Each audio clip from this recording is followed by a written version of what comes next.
first appearance on Daniel's list, and I think it absolutely makes sense to talk about Patrick as one of the best players of all time. I mean, you're talking about the second biggest winner in the history of online poker. You're talking about somebody who, during that whole period where Ivy was the most feared player at the table, who was the second most feared player you can have in a variety of game types? It was probably Patrick.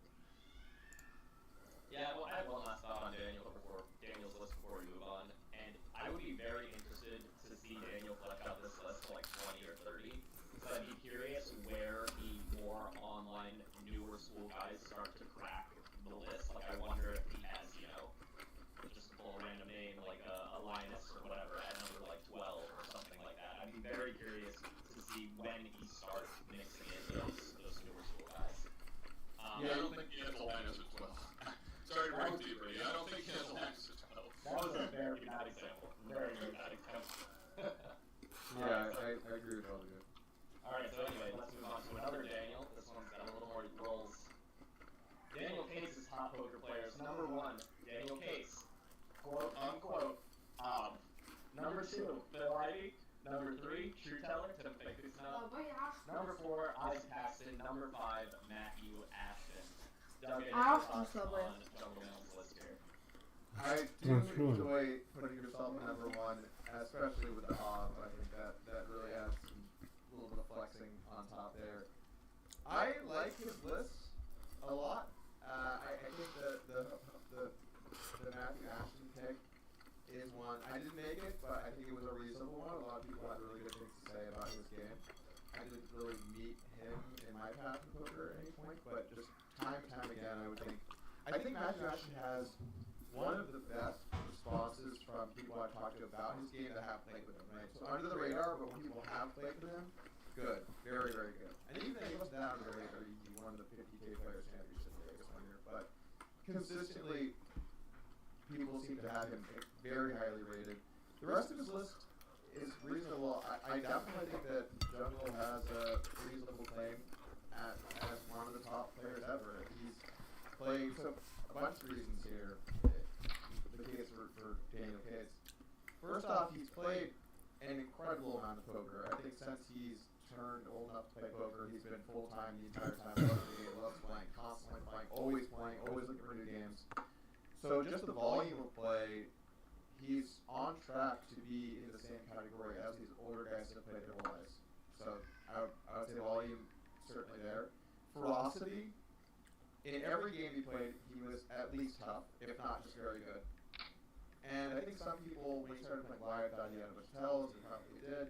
And I think that when he played online, in games where he wasn't familiar with 6x formats, things like that, he wasn't as good at first, he played his spot.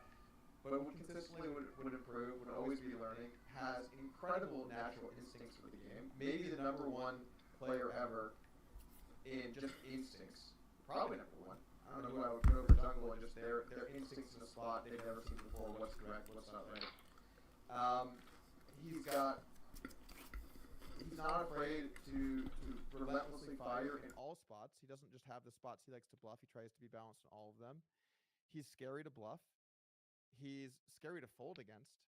And of course, this is very biased because I'm down 40 buy-ins to Jungle Lifetime, and that's obviously playing a big role in why I think that he's as good as he is, but Žinios 21, o dabar galit pažiūrėti Sergio, kaip juda ir paklausyti Doug Polko live podcast'o, kur renka geriausius 20 visų laikų žaidėjų. Taip, o aš valgau sumuštinį, dėl to įsijungiau kamerą.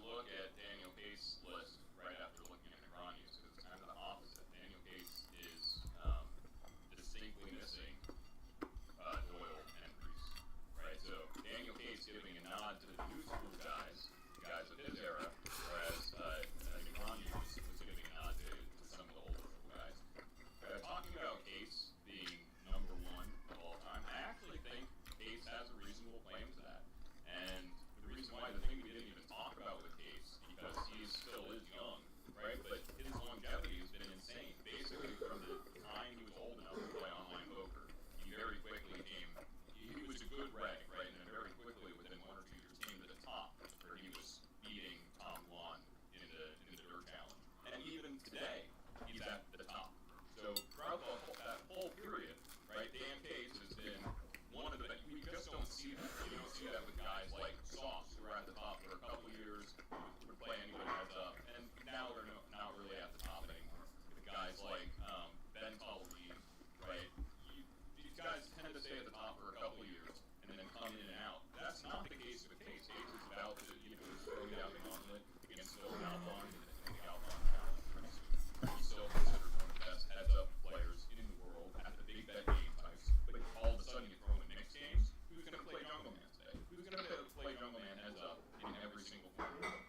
is that I don't think Dan Cates' natural poker talent is as high as the other people on this list. To me, Dan Cates is somebody who, when he first picks up a new game, and we've seen this before, he's just not very good. In fact, if you know, we had to come up with a list of people we didn't want to play picking up a new game and day bet, I think that that Drew Teller, right, is very, very high on my list. Daniel Cates tends to play too many hands. He tends to play too aggressive, especially in ring. I watched Daniel, like, in the early days when he was playing 9-handed no limit for the first time, and I would literally hunt him in 9-handed no limit for the table, even at the table already. It didn't happen that often, but when it did and he was just learning that game, he was like deep tipping 35%. But then what Cates will do is really study the game, he'll solve the game, and once he has those solutions, he becomes very, very good and very competitive at the game. I want to change what I said slightly. I want to change the word instincts, and I want to replace it with hand reading. I think that he has the best hand reading of any player I've ever seen in my entire life. Instincts is incorrect because I would agree that he plays too loose in a lot of these formats, he has to figure things out. Definitely a player nowadays that learns from solvers in the solver era, but even before the solver era, he had to learn by playing. I don't think he has to find solutions in the way that you're describing. By playing, he picks up the answers closer to optimal based on what he sees people doing, based on what he sees works and doesn't work. He's got great pattern recognition, but I think hand reading is really what I meant. I would agree with all that. So yeah, my biggest knock on Jungle would be in the same way that we're saying that guys like Ivy and Antonius haven't really kept up in the solver era. I don't think that Daniel Cates, in my opinion, would be a top poker player outside of the solver era. Although he did become the best heads-up player in the world before solvers really just. That's a pretty strong counter argument, Kane. Which side are you on here? Well, that was no limit hold'em, right? And now we're talking about him being good at basically every form of poker. What these other formats don't use solvers nearly as much. They're not as widely available. Probably doesn't even have solvers for most of these. So I mean, there's some games, sure, but most of them don't. If he became the #1 heads-up no limit player in the world pre-solvers, I feel like we can't say that he's a product of the solver era, can we? Would he have become the heads-up, the #1 heads-up no limit player in the world without hand histories, without any data? That's the question. I would argue yes, because I'm not sure how much studying Jungle was doing back then anyway. And sort of regardless, if you want to say that he's a product of the hand history era, maybe that's closer to accurate, but we can't say solver era, being that he came up before the solvers. Yeah, I mean, one thing I wanted to bring up about Dan Cates is I was trying to find an image of it that we could pop up, but it seems lost to time. But his poker table ratings graph back in the day, for those who are newer to poker, it was basically like a database of public results from all stakes on Full Tilt and Stars.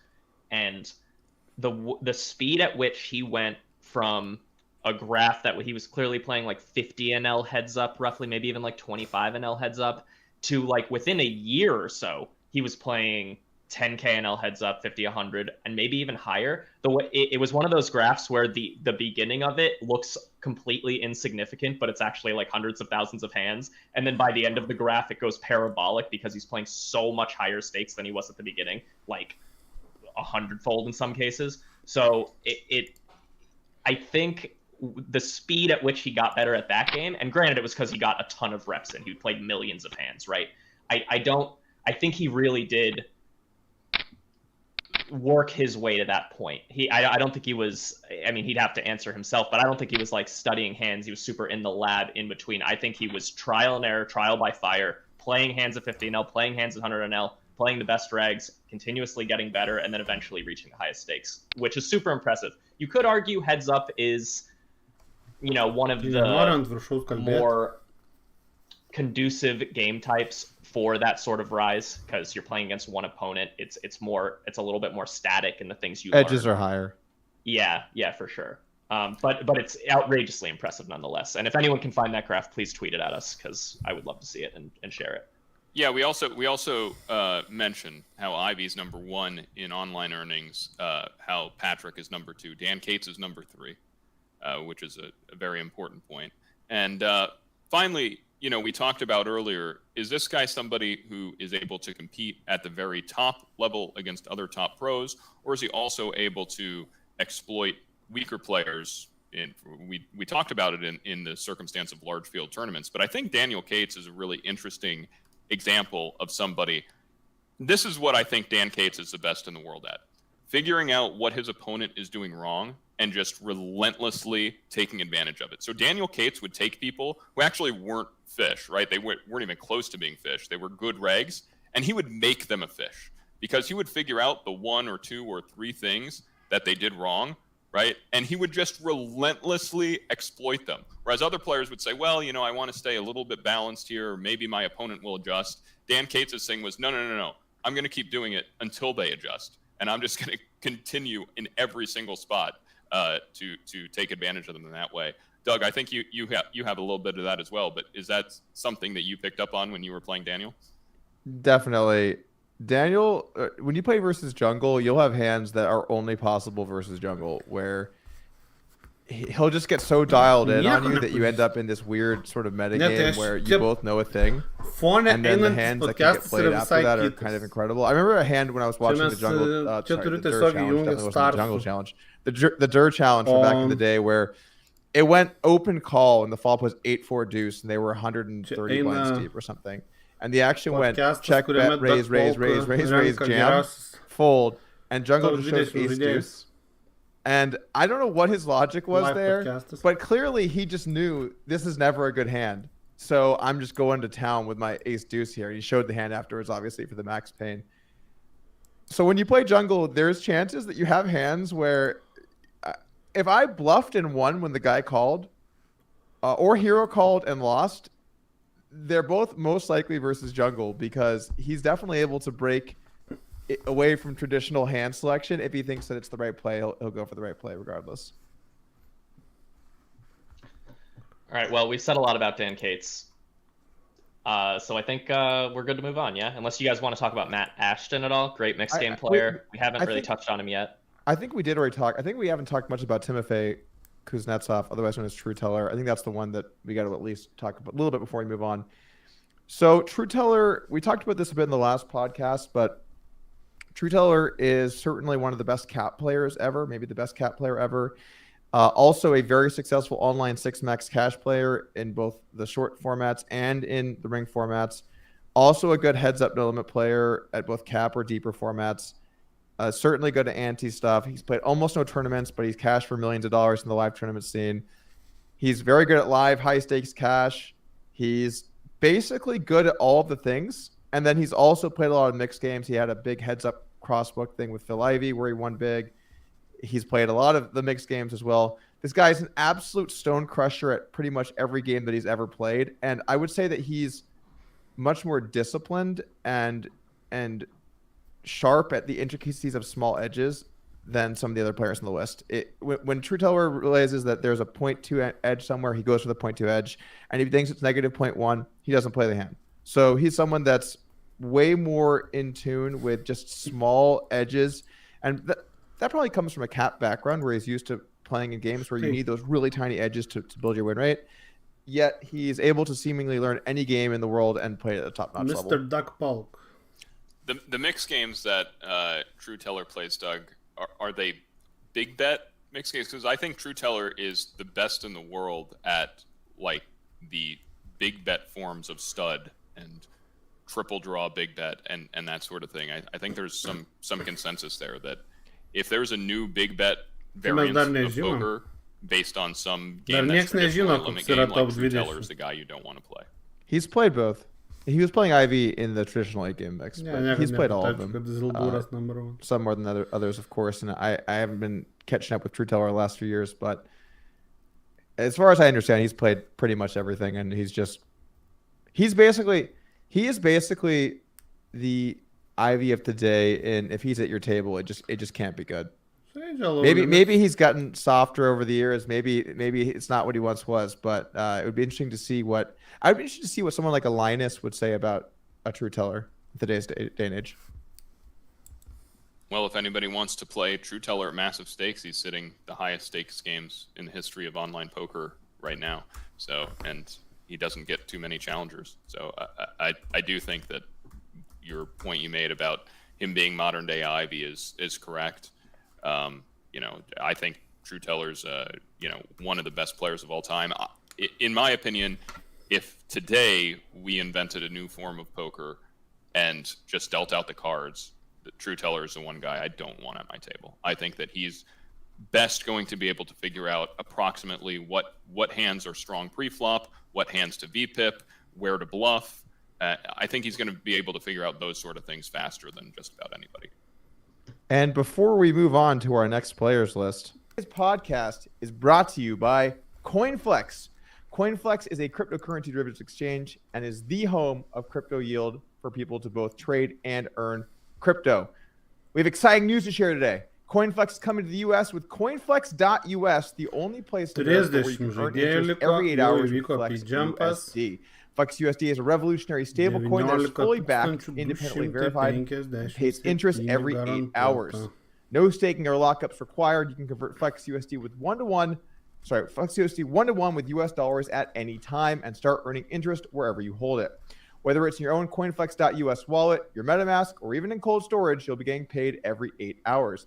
To celebrate the launch, CoinFlex.us is giving away $100,000 for the first 2,000 people who join their waitlist. Create an account when the exchange goes live, mints $100 of Flex USD, and holds it for a minimum of 14 days. It's $50 a person, 2,000 people, you do the math. Head over now to www.coinflex.us. Legal disclaimer. None of the information contained here constitutes an offer to buy or sell any currency, product, or financial instrument, to make any investment, or to participate in any particular trading strategy. And we're back. Let's move on to the next slide here. Andrew. Oh, all right. I'll just let you do it, Mike. Andrew Amy's top poker players list. We got Phil Ivey at number 1, Doyle Brunson at number 2, Chip Reese at number 3, Stu Unger at number 4, Dale Negreanu at number 5. This is definitely a list of 5 players that you kind of expect to be on a lot of top 5 lists, I think. If you were to ask the audience to put together their top 5, I think a lot of them might be almost this exact list, if not just slightly different. We've talked a lot about a lot of these guys already. One person I think we should talk a little bit about is Stu Unger, because this is his first appearance on a top 5 list. I would have probably included Stu Unger on my top 5 list just out of almost driven by the allure of Stu Unger, how much I've heard about him over the years. But I have to say, I was convinced by Kane's argument in our podcast last week, where Kane, and feel free to correct me if I get some details wrong here, Kane, but while Stu was top notch when he was playing his A game, he unfortunately often was not, and it got to the point where there would actually be cash games running around Stu Unger. He was the proverbial fish in the game that the game existed because of, and I agreed with Kane's thought that is a disqualification for being in the top 5 poker players of all time if a game ever has ran around you. That's a reasonable argument, and that I think is what Kane said last time, but I would say only if it's not. I think if it's your first time playing or it's one of your early times playing the game, then it's fine for a game to develop on you because you're learning. But if it's consistent, as in this is a game you play often when you're there, oh, everyone can't wait to get to your table, then yeah, that should be a disqualification. Yeah, I agree with that, Doug. I mean, games have run around jungle. Mixed games have run around jungle before when he was learning. Games have run around just about every one of the players on this list, right? If a game has never run around you, all that says is that you're very good at game selecting and you have very good discipline, right? But for somebody to consistently be having games run around them, right? There are 2 names on this list that throughout their entire poker career would have really liked for Stu Unger to be at their cash games, right? Doyle Brunson and Chip Reese. And I think the fact that Doyle Brunson has a Mount Rushmore of poker, and there are 2 players on it, Puggy Pearson and Sailor, who haven't even spoken about at all in this entire podcast, and for Stu Unger to be somebody who the fans have voted in on the initial list and now is making top 5 lists, I just think it's nuts. I think we need to defer to the people who played against him back in the day and really take in their consideration about how good Stu Unger is and try to set out of our mind whatever image we have about him because we happen to like the fact that he was the first player to really use aggression in big bet tournaments, or because we think he had a really cool memory, or because he wears cool sunglasses, or whatever it is that makes us love Stu Unger so much. Because I have the same feeling. He just has this lore about him, right? There are made-for-TV movies about him. We need to, if we're going to talk about who are the best players dispassionately, we need to put that aside, and we need to listen to the people who really played against him at the time. And overwhelmingly, they say Stu Unger was a good tournament player. He was feared at no limit hold'em tournaments. But then get him in a cash game, man, and that's a great spot. And I don't think you can have somebody like that in your conversation as one of the greatest poker players of all time. What it really boils down to is that everyone loves an underdog. We love the story of the little guy that shows up outgunned, back against the wall, and they come through in the clutch by maybe making some amazing reads or amazing plays or whatever it is in whatever game, and they come out on top against all odds. And Stu Unger is an against all odds kind of story because when he ran up his bankroll, he lost his way. There were all kinds of vices in the life of Stu Unger. And before he knew it, he was essentially broke and had to be backed back into the main event. And I think we see a little bit of ourselves in there. I know I had a pretty large fall from grace first time around when I ran up my bankroll. I'm sure many poker players have. And then we want to believe that just because your first time around, you had a huge fall and you made some mistakes, that you can still make it back. If you make the right decisions, if you play well, if you bring it together. And I think when we see that main event victory where Stu Unger overcame a lot of those things, albeit briefly, did overcome those things. Like that story, and it makes us feel like he's human, but he's still a great poker player, and the fact he could do it when he absolutely had to proves he's one of the greatest.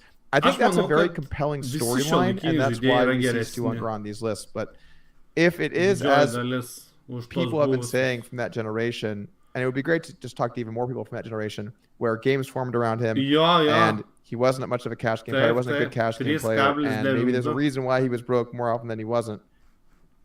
I don't think you can put him in the top 5. I sincerely think that putting Stu Unger on the list would seem to guys like Brunson, Reese, or even some of the other great players of that time who we haven't discussed, like Puggy Pearson, right? It would seem like to modern day players putting Jamie on the list of best players of all time. I think it's just at its face ridiculous to these guys. I think if we had the opportunity to speak to Chip, right, or to speak to Puggy Pearson, or to speak to some of the guys who were the best players at that time, like, I just feel bad for Puggy Pearson that he didn't have a made-for-TV movie made about him, because maybe if he did, he would start to be in people's top 5 lists. I think so much of it is the lore. Yeah, I agree. We've talked about these other guys extensively, and I think these are names that we're going to see pop up again and again, so I think we can go ahead and just move on right now. 2 Kevin Rabichau's top poker players. I want to throw a quick caveat, for lack of a better word, out there. When I talked to Kevin and grabbed this list from him, he said, I'm like 85% confident that this list reflects my ideas. So there's 15% chance that this list does not reflect Krav's ideas. Just wanted to throw that out there. So, number 1, Doyle Brunson. Number 2, Isaac Haxton. Number 3, Ben Solsky. Number 4, Dan Cates.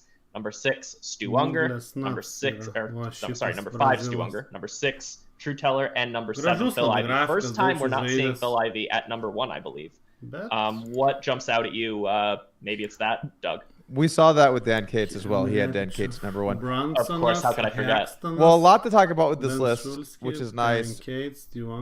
Obviously, we just had the Stu Unger conversation. He's in the top 5, above True Teller, above Phil Ivey. I don't think that's something that at least myself and Kane would agree with. Probably not Mike either. I wonder what his logic was on putting Stu Unger so far ahead of some of the other people that would have been on this list. Some interesting parts about this. We have a very interesting group of people. I think with a lot of the people we saw before their lists, we saw themes, right? We saw with Dan Cates the theme of the younger generation. With the Negreanu theme. We saw older players. With Andrew, we saw more live poker and more old school live players. So we saw kind of themes with a lot of groups here. There does not seem to be much theme here whatsoever other than maybe variety of games played. But even then, I'm not sure that's necessarily true. I think putting Doyle as number one, I think that the argument to be made for Doyle is really that this guy has the longest history of playing poker in the highest stakes of anyone. He's number one. He's played the most high stakes games for the longest and the widest variety of games. He pioneered pioneered poker strategy for decades before sort of the solver era came along, I would say, or the online era came along, I would say. So in a lot of ways, Brunson is absolutely one of the top players of all time. And then some of the other names I would agree with. I think having Ike high up makes a lot of sense. Ike's played extremely well for his entire career, whether it's tournaments or online or live. And Ben Solsky at number 3, it's kind of interesting. I had a long think about where I thought Ben Solsky should go because it's kind of difficult with Ben Solsky just because he almost only played online cash games. And while he was absolutely one of the best to ever do it in that area, won millions of dollars online, the fact he never really managed to step outside of that and play live tournaments, play live cash, be great in a different arena, I feel like it has to penalize him fairly strongly, despite the fact I do think he is one of the greatest poker minds that we've ever seen. What do you think about that, Ken? I think Solsky's way too high. I have Solsky in my top 20, but I think putting Solsky in the top 3, the argument that you made is absolutely valid. He just doesn't have the live results. But also, Solsky, let me ask you, Doug. I mean, was he ever the best heads-up no-limit player in the world? Yeah, definitely. You tell me. In what years? For, I don't know, 2012 to 14 or something? 13 or 14? Post-jungle, pre-me. He was better than Jungle heads-up during those years. I don't think Jungle played him during that time period. I could have this slightly off, but I'm pretty sure he was just about the top dog. Because when I was coming up, I knew number 1 was Sauce, number 2 was Ike. I had that in my head. I knew that was the case. And I played every other person I possibly could before those two. Because I knew they were the top 2. Then I played Ike. And then once I played Ike, I played Sauce because that was it. That was the end of the road. And I knew that for years on my way up. So the argument for Sauce is not only was he fantastic at no limit hold'em, he was also great at PLO. And he also played six max. But the argument against Sauce, again, hardly any live, success to speak of. When you did play him, it wasn't a particularly close match. So the differential there, in terms of skill, you could say is quite high. Would that be fair?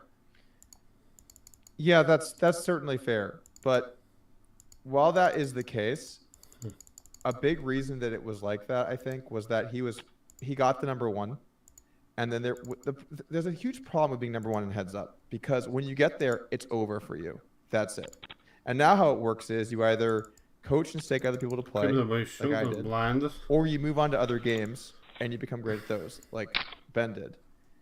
There's no other thing you can do until someone comes up that's really going to be very good and wants to take you on. So it's difficult, I think, to kind of maintain number 1 in heads-up formats with longevity, because there's no financial incentive to do so unless you just want to wait for the next guy that may never come. Yeah. But nonetheless, you need to factor that in when you're talking about who the greatest poker player is of all time, right? It's very similar to me to the Tom Dwan situation, right? Tom Dwan issues a heads-up challenge, and he has Jungle Man take it on, and Jungle Man just wipes the floor with him, right? So Ben Solsky may have been believed to be the best heads-up player for those years, but in fact, you could have been better than Solsky heads-up for quite some time prior. Is that fair? He really had beaten everyone.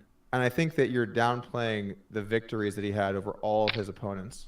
I know that he just demolished Kanu, for example, and a lot of the other guys at the top. He just demolished all of them. So I think that when you focus on the end of, you know what it's kind of like looking at a really successful fighter or a boxer, and then saying, yeah, but look at the fight he lost at the end. It's like, well, yeah, what about all the fights before where he won all of these matches consecutively, right? We should be looking at those. Yes, eventually it comes to an end, but at what point, right?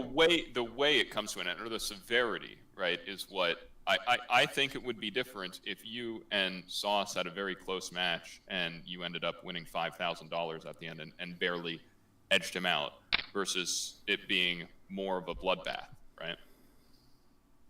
I think that it's reasonable to say that the degree at which he lost by should have some impact. But if we look at the scope of his online results across all these game types, 6-max, no limit, ELO, even mixed games, he played a lot of mixed games at the end there too.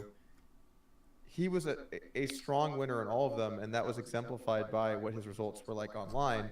Yes, he didn't have the winnings as of some of these other guys, but if you look at the stakes play, if you look at big blinds won at high stakes, Sauce might be number one. He didn't play 501k. He didn't play all these huge games back in the day in full tilt. He played them a little bit later on when there wasn't nearly the same degree of action. So I guess the way that I would look at it is I do think Ben Solsky is a top player and one of the greatest poker minds, but I think we're driving at a similar point here, Canyon, that neither one of us think that he should be ranked as high as this. No, it's definitely his ability to be the best in the world at 2 games. Solsky, to me, is kind of similar to like an old school Barry Speed. It's like he's at the top of both heads up and 6-max, no limit hold'em and PLO, online without much going on live, right? And to kind of hammer home that point, like he was a good mixed game player online. He was never, I don't think, one of the best, but he was a good mixed game player online. And then he came in. By the end, he was basically the best, I think. No, online, I think so. Yeah, I could talk some mixed game. I think he started learning, and he got better, and he got better, and he got better than no one playing. My understanding. So heads up or range? I think primarily heads up. Yeah. And then he came to Bobby's room for a couple summers, apparently played badly, was a large loser, and then never came back, right? So he was never able to transition to live, right? Which is completely fine, and he made tons of money online and he didn't need to. What year was that? Do you know roughly time? I don't know. I can find out. Sure. Yeah. But to me, he doesn't have the versatility between live and online. Listen, to me, Ben Solsky is probably right around my top 10 of all time. But for that reason, he wouldn't be my number 3. And I think that having Ben, I would like to hear Kevin's argument for having Ben Solsky so far above Phil Lively. Yeah, that's a good question. But I think it's fair to have Ben Solsky above Stu Ungar. It's very fair in my opinion. But the rest of this list I like. I do want to talk about Doyle here because Doyle is in the number 1 spot. I think that I could make a very strong argument as to why Doyle Brunson is the best poker player of all time.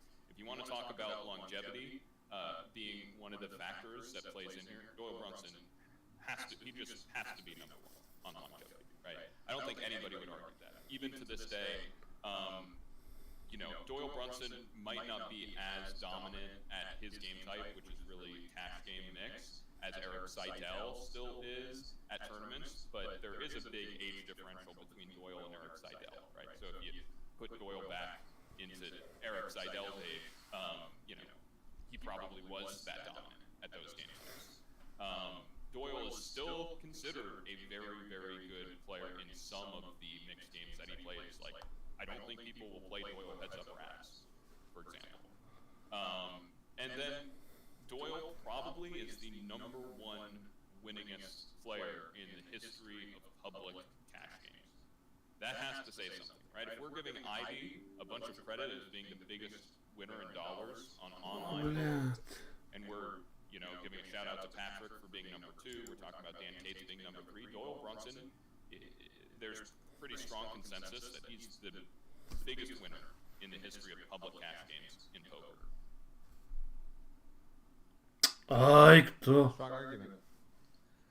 And on that note, we have a lot of these these guys we could talk about more, but spoiler alert, they're going to appear on future lists, so let's go ahead and slide on to Brian Rast, top poker players. 9 valandą žinios. Grab this list from Brian, and he, how would you describe it, Doug? He was hesitant to really like rank people, but he kind of had different tiers. How would you describe what he said? Yeah, I would say this is it's a little bit similar to with Kuhn. I think that he didn't want to rank things exactly, and he broke down basically a rough overview of where you put people.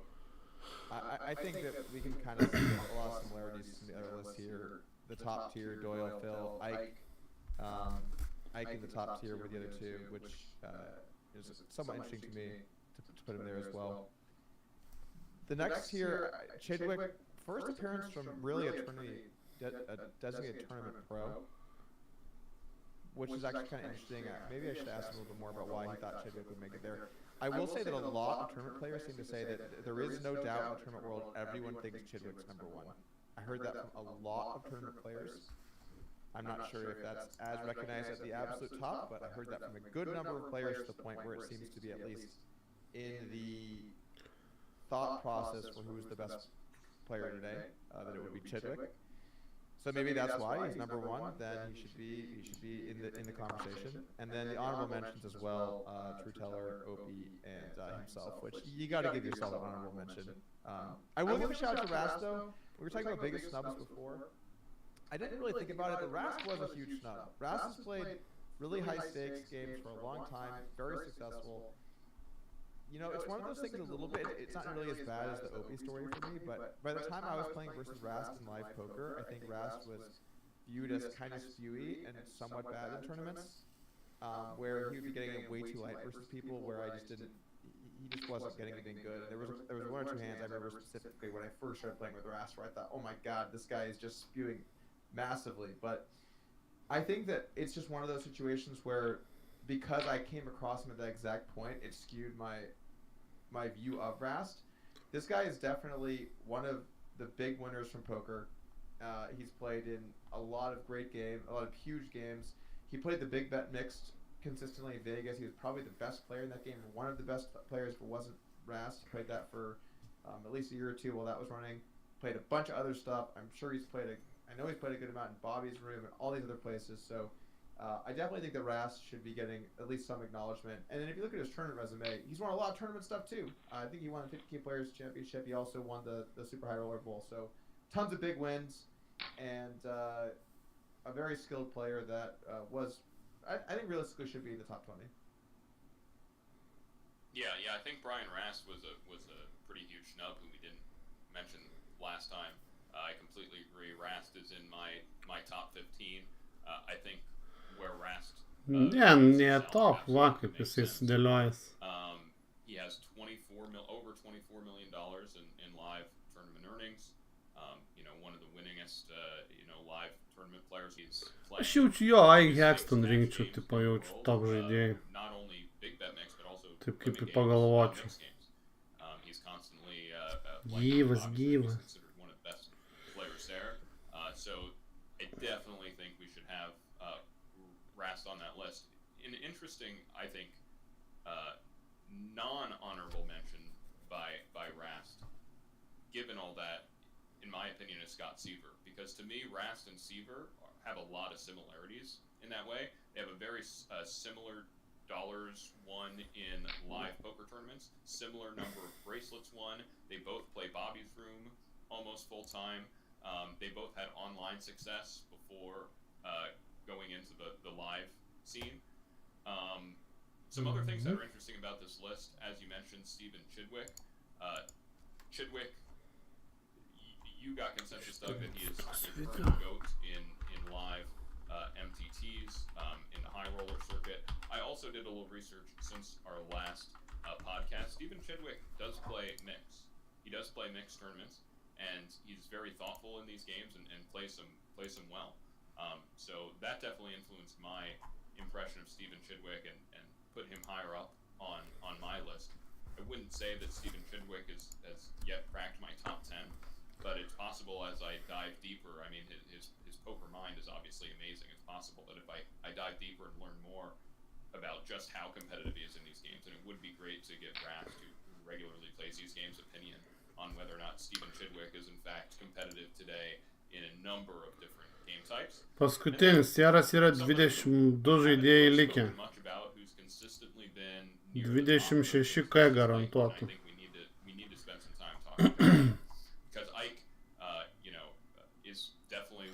Štai iš visų. Isaac Axton is one of the best online poker players of all time, and he's one of the best live poker players of all time. He's one of the best No Limit Hold'em players of all time, Pot Limit Omaha players of all time, and mixed game players of all time. He's one of the best cash game players of all time, and tournament players of all time. You want to talk about versatility? Isaac Axton's your guy.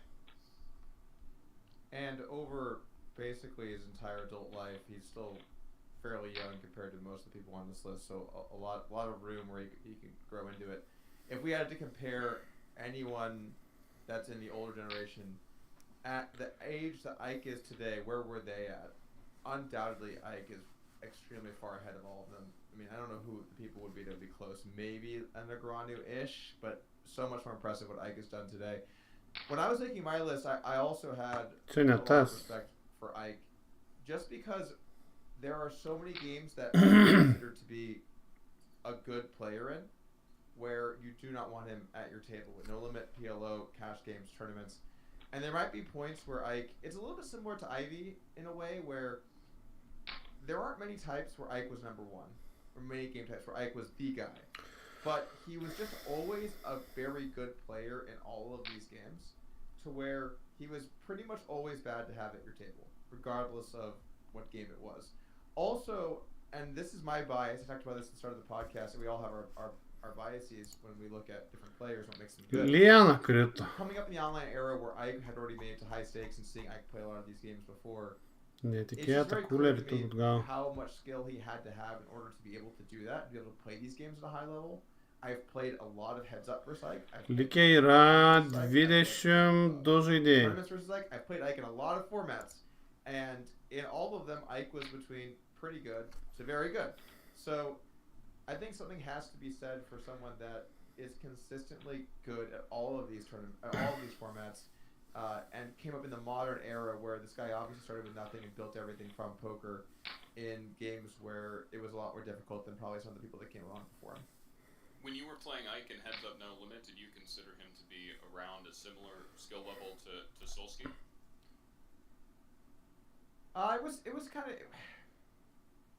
I would say that I think that Solsky's style was more complex, and it was more.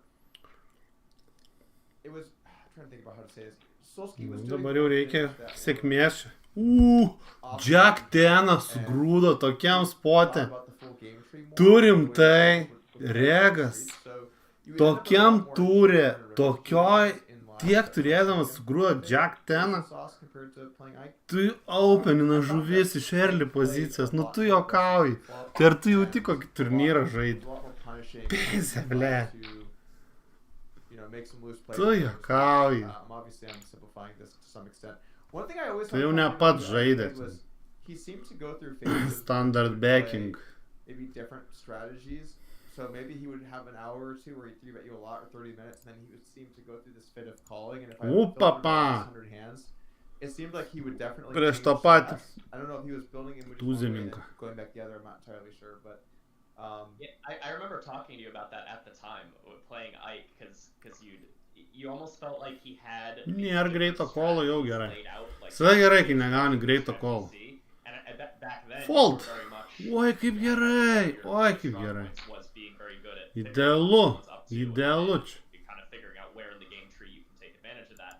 And when we were talking about this, we were talking about how if Ike indeed does have like an A, a B, a C, a D, and that's not to grade the games, just like different labels. That could be an interesting counter to your approach, because there's nothing you could really pin down. You can't figure out, oh, he's like doing this on the turn, so I can respond with X, Y, Z. He was almost, I don't want to say arbitrarily, because they're well thought out strategies, but it's like he had these different modes that he would go into, these different gears, if you will. Yeah, it certainly seemed like he played that way. It's always possible that it was just random fluctuation, right? But the consistency at which when I played Ike, he would just 3-bet me 27%, and then shortly after he 3-bet me 8%, and then all of a sudden he'd be 3-betting me, you know what I'm saying? It would just shift so massively. It would be kind of hard to imagine that it was. Do you think that Ike was doing that, one, to try to adjust and exploit you, two, Ką žinau, ar vienu so metu that pradėjo. you couldn't exploit him, or three, just based on his moves? Sieras gerai žaidžia šiaip tai. Ir Laiva gerai That's a good žaidžia. question. I always looked at poker a Man little patinka, more kaip Sieras through žaidžia. my opponent's eyes than my own. Visada patinka. I guess I really tried to have, so my approach to poker was have a really solid, well-balanced baseline. Sieras iš tų Poker through the way that they see. legendų, kur That's where you're gonna su see tėvu į turnyrus ateina, kur abudu ir tėvas žaidžia, ir sūnus. counter those. And Čia if tai lygis. they adjusted and started to realize that, then theirs would fix itself, and then I wouldn't be doing it anymore. Do you kind of know what I'm saying? So, like, if for example they're falling too much to turn probe, I would just probe them a lot, regardless of whether they do. Sugrįžo vieną. And then if their full turn probe dropped tremendously, then I would know to not do that anymore. So I would make slight adjustments in these lines that they had exploits in, and then if they figured it out, they would get like some slight EV until we got back to some kind of baseline, right? But my baseline was usually a little bit better than my opponent's. So I guess I didn't really think about it as Doug's doing this, well, I'm going to do X as much as I was really just trying kind of countering. Nu this. tas tai So- 3 baksų žaidėjas, bet neduoda Dan Cates is approach to heads up, I think. nei vieno Yeah. spoto. Really in that way.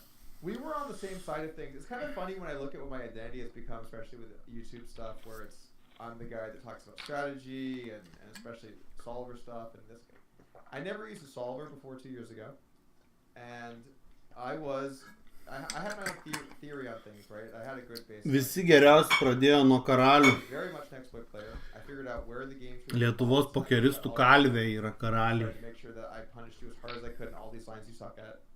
And I just tried to make it so you couldn't bluff profitably, and then figure out where your game tree was weak and just hammer it. And then play as loose as I possibly could in every one of those lines. So I certainly had an exploit style, and I feel like I've become a little bit of the poster boy within the general community for GTO strategies and solver stuff. Obviously not in the up. Lietkabelis už tai laimėjo. Nu kur malačiai yra Lietkabelis? The general person on YouTube, they probably think that about me, where the reality was I spent almost my entire career not using a solver and playing an exploit strategy. Yeah, We're gonna- that's worth noting about your battles with Ike, and we'll move on right after this. Worth noting about your battles with Ike is he had those different strategies that he seemed to jump to, but we didn't know that much about quote-unquote GTO strategy back then, so you didn't have like a baseline you could fall back to.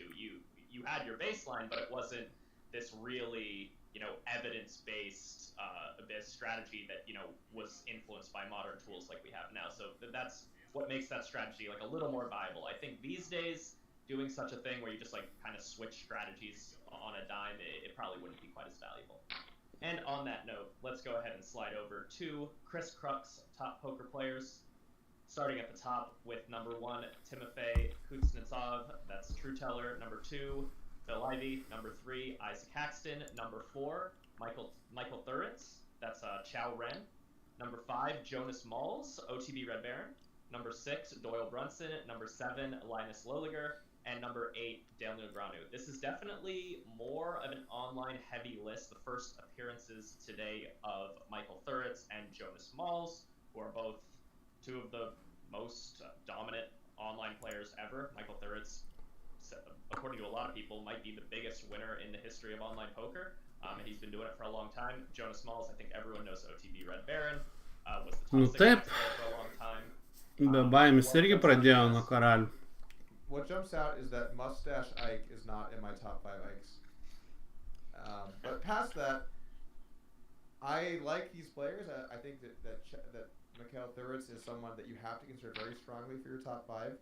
Good at a ton of formats of poker, battled in tons of formats of poker, played online for many, many years, the top player in the mixed games, played No Limit, 21. played in Macau. An absolute beast at cash games, won millions and O millions of dollars. džampas The only ties thing that really you 17. can say about Thuritz Didelis is jump. that he never stepped in the tournaments. 9K. But, you might argue for your overall life that's positive. Nu, Um, tas as a regas cash yra game player, TMK. And as someone that's talented in all these forms of poker, I think that he's a pretty easy choice for top 20, if not top 5 or 10. I'll give one more critique as well. I think certainly a bit of a game selector, at least in the Macau streets. I think he practiced for a lot of stuff online, which is why he played people at the stakes he did. And the latter part of his career was to kind of practice for games in Macau, like some of the mixed games he played, stuff like that. But just a really strong player, and Jo, šiaip galėtų biškį Sergio, nu, bet jisai jam nereikia labai tempt. Kaip yra toks į abi pusės. I really didn't like my students playing because he's a player that would just put you into really weird spots where it would be like Tiek neišlauksi greičiausiai, o labai save užsispausi. And it would be weird boards where it didn't make that much sense, but maybe it didn't. I'm sure that he had a pretty balanced approach with it, but basically he constantly would be applying these pressures Važiuojam. lines that you wouldn't study for. Nu, oi, ble, koks šlykštas. 7! Always come 7! In hand histories where I beat No 7. my students afterwards. I can GG. tell my students GG. I don't know how to deal with this. He's just back raising 2 GG. I don't have these kinds of hands. What do I do here? And then this is Nu, nice hit, kaip bebūtų. Close. 21 vieta, 26 tūkstančiai. That was difficult to handle if you weren't really aware of Guizao yra stipriausias turbūt likęs žaidėjas. So Thurz, do we have his online winnings public? Ir paramologis šiaip turbūt labai stiprus yra. Šitas geras, Edilson. I think a lot of it is in untracked game / crossbooks, Ken. So I think it's a bit more, it's a little bit less, here's his FTP winnings. And by the way, that warps our view a little bit on Patrick Antonius and Phil Ivey, where we view them as the biggest winners ever because in tracked stuff they were. But there are so many games that just didn't get picked up, or crossbooks that we don't know about, or all kinds of different forms of action that happened but we just aren't privy to, like what happened for those guys. And so that actually is something that we should be aware of when we're thinking about Philavi and Antonio and even Solsky and Jungle, that it does say that they're the top 5 in cash games, but realistically there are enough other games going on in crossbooks and sites that weren't tracked that we should realize that there's probably a pretty big difference between those lists and the actual search. Pažiūrėk, biškį šitą teisiu ir pradėsim naujienas už kelių minučių. So it's not just the big bet games that he's great at. He's also a beast at mixed games. And I like you said, I think a lot of that was kind of training for Macau. But nonetheless, a lot of well-respected people think that he's a top player in those formats as well. Interesting. Yeah. Thurz, I don't think ever got just counterpoint. I don't think he ever got great at PLO. But to Doug's point about Thurz, game selecting in Macau, it's my understanding that you can't really game select. So you kind of need to start the game with other good players, and you kind of play against them all day. And then at the end of the day, you hope that a VIP comes for a couple hours. And some days the VIP never comes, right? To me, as somebody who was a game selector online, this is a crazy idea that I'm going to sit here and battle against regs for 10 hours and hope that some magical VIP comes at the end of the day that I can win money from. But that was Thurz's life for a very long time. Another person we got to talk about on this list is OTB Red Baron. Doug, what are your initial thoughts on OTB and just his appearance in the top 5 in general, and maybe where you would rank him? It's been difficult for me when I look at players like this because my instincts, my gut feel, in my heart, I think that they're top players. And I think that a bunch of these guys are bullshit. Like your Ivies, your Doyles, your Chip Races. Screw those guys. They don't know what it's like to have to come up in the actual legitimate toughest streets in the entire world that have ever existed for poker. And this guy did and was the absolute best at it. The #1 best player in the hardest, most competitive game type ever. These other players wouldn't even get to 1-2 online. And now I'm supposed to not put him in my top 5? That's how I feel.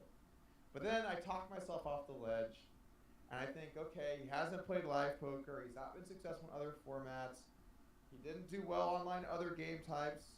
He wasn't a great heads-up no-limit player. He wasn't a great ring PLO player. So can I really just say that this guy, because he was the best 6-max player ever, or one of the best couple 6-max players ever, he can be a top 5 player? And the answer is probably not. But in my heart tells me this guy's a top 5 player ever.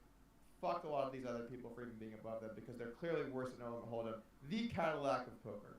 Yeah, I mean, it goes back to what we were saying earlier, where you're really colored by how you came up in poker. And, you know, we had Daniel Negreanu with a lot of the old school guys on there, because when he was coming up in, you know, the late 90s, early 2000s, those were the guys he looked up to. Similarly, though you weren't really, I wouldn't say looking up to OTB, because he kind of got in there towards the end of your online career, if I remember the timeline correctly. It's still, he was in the same streets you were, you know, he was in your neighborhood. So of course you're going to respect him more. It kind of just makes sense, at least in your gut. It's tough. This isn't even that much, Brady. This isn't even about the bias. This is just straight up no limit hold'em cash. Who is the best player on this list? And it's Linus or it's Jonas. And if we put those two against every other player on this Tai čia kiekvienas list, kaip pats pasidaro. and that's hard for Kiekvienas it's something that I've come to terms buvo- with over the course of making Nu this list. papasakosiu čia. It's not a debate that these guys are better at no limit hold'em. Papasakosiu čia, kaip čia vyko viskas. Ir kokią čia sistemą, nu pasakojau. Tai kas labiau sekėt, muzikėlės gi reikia. Taip.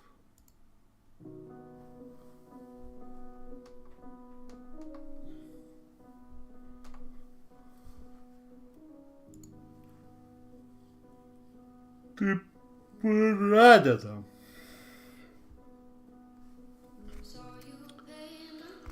Šio vakaro sveiks eis Ventura. Šio vakaro žodis yra du karaliai, kadangi klubas du karaliai atšventė savo 11 metų gimtadienį, tai tą progą rašysim du karaliai.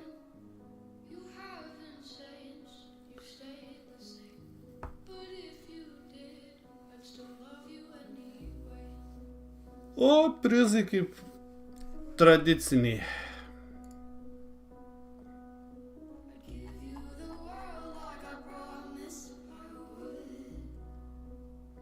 Gali prisikabinti iš karto.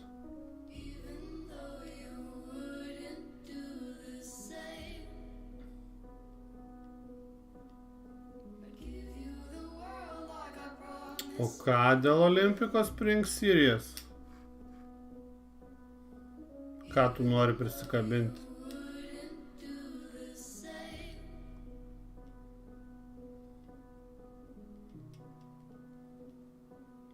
Ai, dėl Kauno serijos? Apie Kauno seriją neparašiau. Iš tikrųjų. Taip. Surasim naujieną apie Kauną.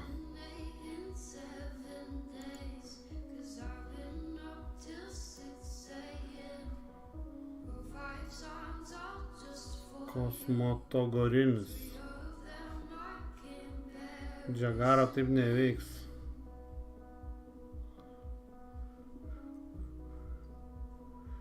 Kur čia ta naujiena?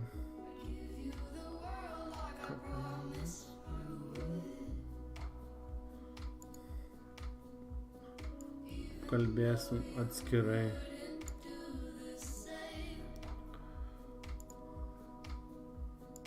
Ką tu norėjai dėl tos?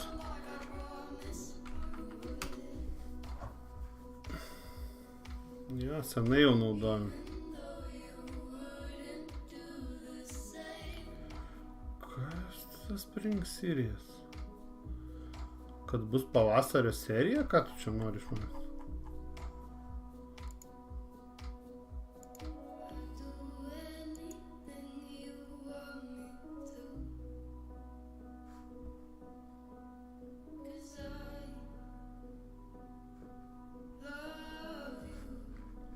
Apie Kauną turime, praleidau.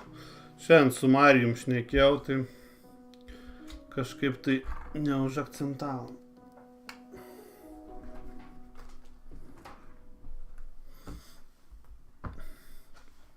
Gerai.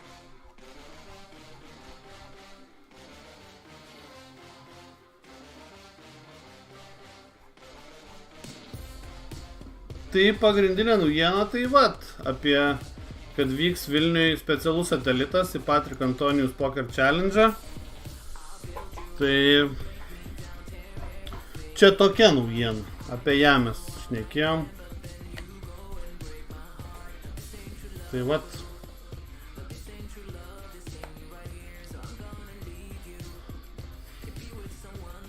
Tai okei, važiuojam. Primenu, kad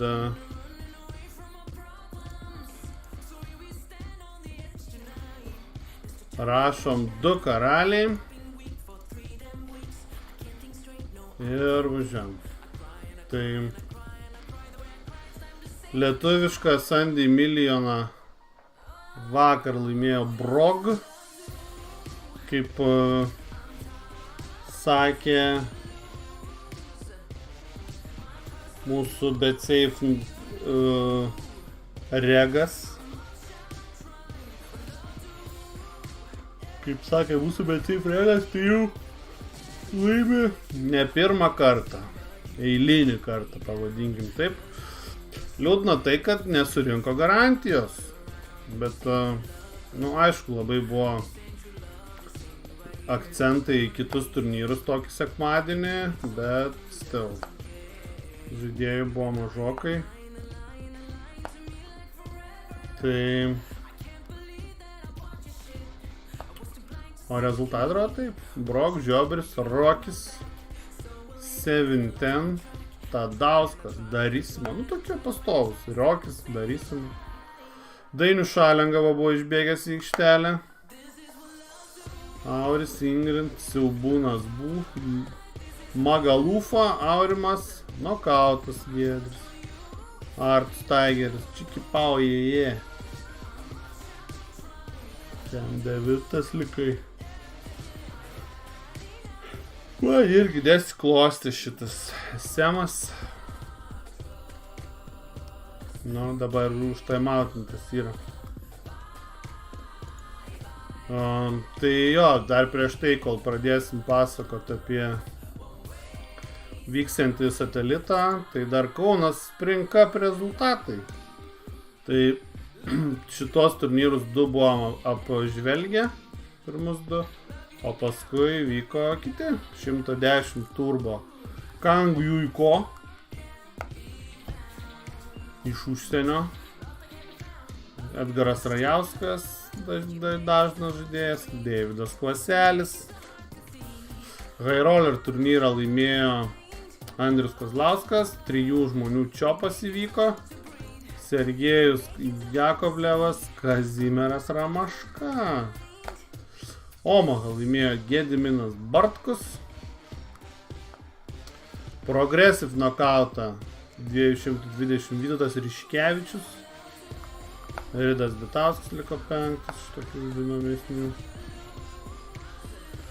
Ir main eventą laimėjo Alytaus atstovas Saulius Tumosa, nugalėjęs Hermenegildą Žylį, Lukas Poškus, Elnas Navickas, Aleksej Tichonov, Ridas Bitauskas, Paulius Lipskis, Renata Simonavičienė, mūsų čato žiūrovė, pasiekė irgi finalinį stalą, sveikinimai. Tai va tokia serija įvyko Kaune, šiaip visai daug įpirkų, kaip Kaunui 123 įpirkos, labai solidžiai sakyčiau. Saulius Tumosa tik parodo, kad gerai juda live turnyruose. Jo, maksimaliai atsigavęs sutinku. Bet ir žaidžiais neblogai. Jisai tokį ypatingai moka prieš tos silpnesnius žaidėjus labai. Exploited stipriai. Tai naujiena, kad vyks už 2 savaičių šeštadienį Ne šį šeštadienį, o dar kitą šeštadienį. Patrick Antonijus Poker Challenge satelitas, kuriam galima laimėti main evento tiketą ir specialų tiketą į Invitational Free Roll. Invitational Free Rollas yra toks, kad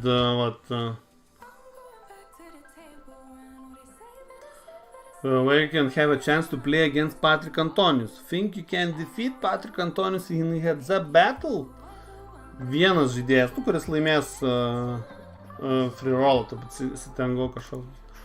Will get a chance to take on one end of level best of 3 heads-up matches. Nu tai vat. Ir visi laimės.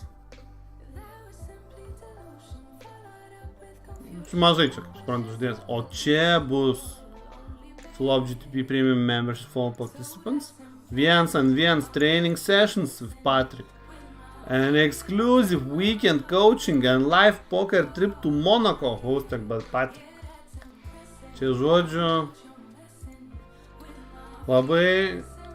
No, čia kažkaip man šitą neišmeta, aš jau mačiau šitą. Tai vat, tokį galima užsukti visai, aš norėčiau Patrick Antonijus. Nežinau, gal net reiks bandyti eiti satelitą ir žaisti. Va toks nusimato reikalas, smagus reikalas. Tai jo.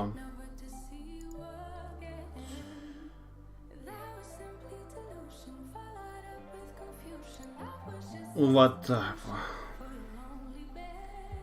Patrick Antonijus Poker Challenge. 4-10 balandžio dienomis. Nukeltas jau buvo, nes dėl Covido Estijoje nebuvo galima nieko daryti po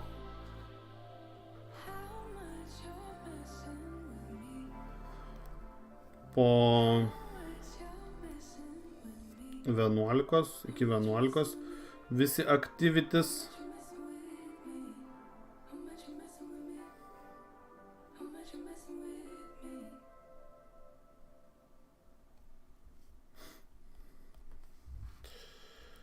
Tai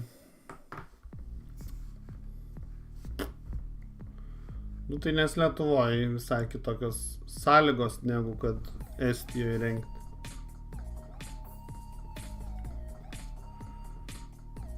Taip pat šį savaitgalį vyks LSPF 12 metų gimtadienio turnyras dviejose karaliuose. Vienas iš LSPF etapų. Tai irgi, kas žaidžiat sportinį pokerį, kviečiu dalyvauti. Žvejo iššūkio turnyrus, kaip visada, dalins. Visokių dar kitokių dovanų. Tai vat.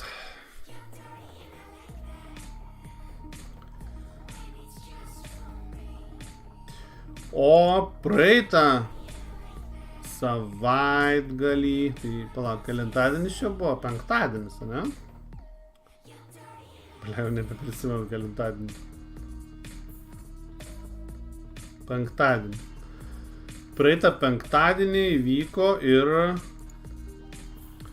dviejų karalių 11 metų gimtadienis kaip klubo, kurio metu buvo renkami pinigai Ukrainai pagelbėti, tai surinko 1500 eurų, kurie pervedė į paramos fondą pagalbos sparnas. Nugalėtojų tapo Simas Anužis, taip, jeigu nemaišau, Tūzų karalium laimėjęs prieš karalių damą. YouTube'o streameris, kaip man žmonės pasakė, iš YouTube'o kanalo svarbiausia daryti. Taip. Šitas, ne?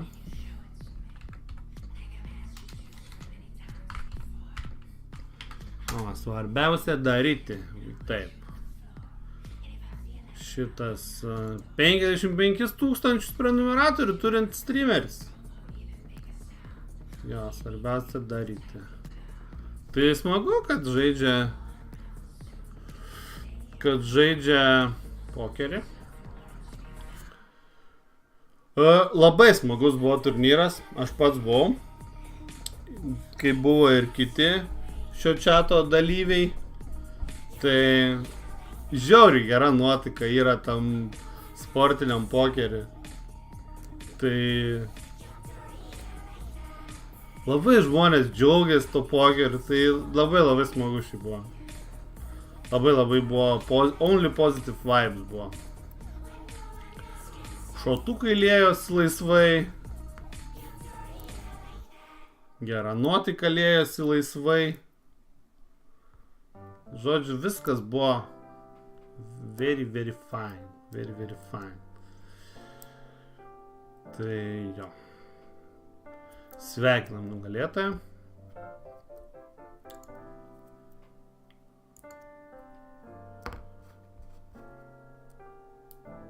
Buvo, merginų buvo.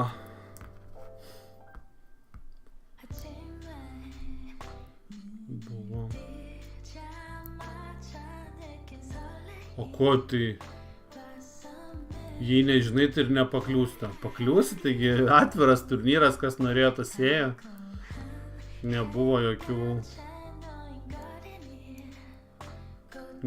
jokių uždarų ar kaip kažkas tai. Tai pafollowing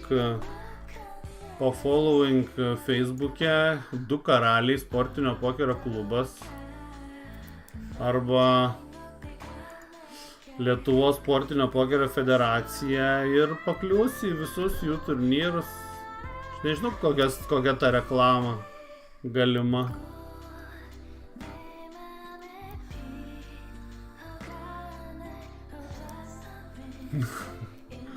Daugiau nei Joli.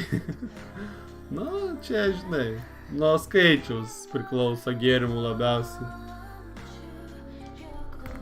Ne, tai sportinio pokerio tai galima reklama, bet aš nežinau, kaip jie turėtų reklamuotis, kur jie turėtų reklamuotis.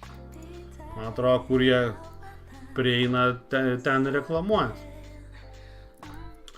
Gerai, važiuojam toliau. Finišavo Ftp Praha, kurią laimėjo online qualifieris Grzegorz Główny. Šiaip reikia pasakyti, įdomus buvo labai finalinis stalas, labai su besikeičiančiom situacijom ir taip toliau. Įvyko 4 žaidėjų čiopas, nors būtent Główny buvo tas, kuris čiopo atsisakė. 4 pradėjo dylint, parodė skaičius ir Główny pasakė, ne, žaidžiam toliau. Bet paskui dar po kažkurio laiko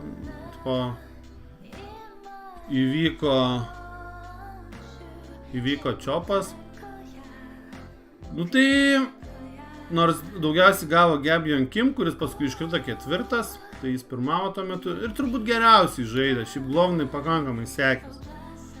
Tai tokių ir kūleriai jo pusė buvo ir nubetbytino.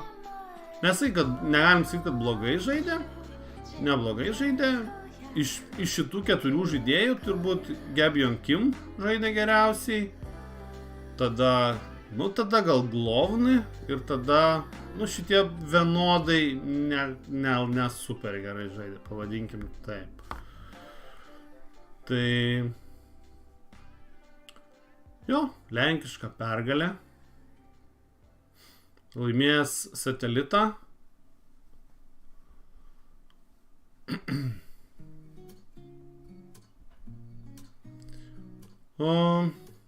Šiaip aš manau, kad gera transliacija. Jo, korėjas žiauriai geras, man labai patiko, kad korėjas žaidė. Bet irgi regas online, tai su jo viskas aišku. Ten.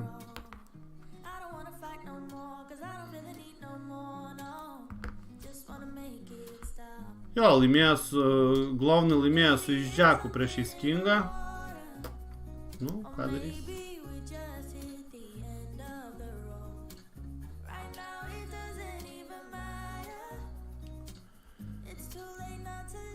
Tai vat, bet smagu, kad APT grįžo dideliais skaičiais. Tai...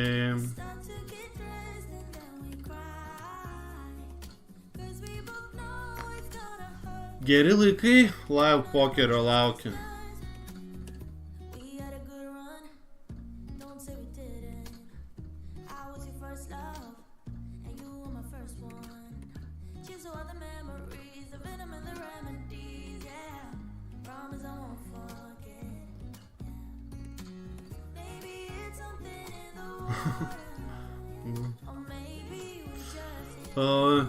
O mes turėjom praeitą savaitę, jeigu pamenat, praeitą antradienį, turėjom finalinio stalo transliaciją su lietuviškų skonių, lietuvių žaidėjų, tai... O tai aišku, kad geri laukiam, tai skaičiai rodo pragus. O plus dar turint omeny, kad dar nėra viskas open. Tai aišku, čia vėl tas karas gali biškį pakoreguoti, ten tą aną, rusus, ukrainiečius, kurie vis tiek rusai daug sudaro procentą. Bet mats, kad žmonės labai išsiilgę yra, tai kai jau atlaisvės visiškai tie visokie covido suvaržymai, tai manau, kad stopai bus dideli. Birkis, žinok, iš pisų lauk už tokius bairius. Pats supranti. Nėra vieta pajokauti tokiom temom.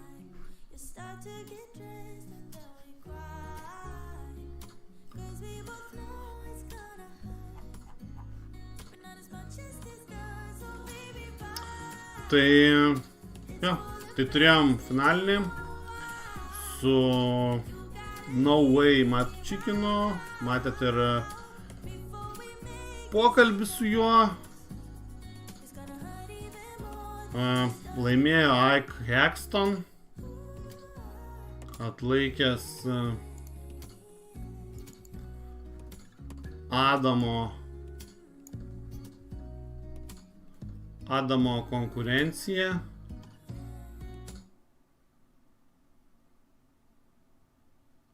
Oh, fuck. Tokį trumpą. Atsimenat, kai iškrito Sieras 21 vietoj, Paromologi buvo chip lyderis. Antroje vietoje buvo Popjauker. Tai tipo, jie susidėjo pirmą vietą prieš antrą vietą. Tai jūs įsivaizduojat? Nes tas dabar turi Pjauker 237, o Paromologi iškrito 19 vietoj, turės virš 100 milijonų. What the...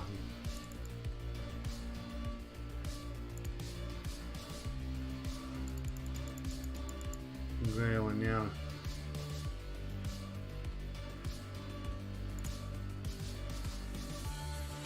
What? Gerai, prie šio dar grįšim. Tai tvarkingai žaidė No Way ir viskas gerai, bet nesusiklostė situacijos į jo pusės. Ir iškrito 7 vietoje, laimėjo Ashtonas, nors Michael Adamo atėjo su didžiuliu steku, bet neišdeliverino kažkaip taip. Antras liko Tyler Vereigai Cornell, Sang-Yu Hyun liko trečias. Tai trečias laimėtas Ashtonas Super Millions turnyras.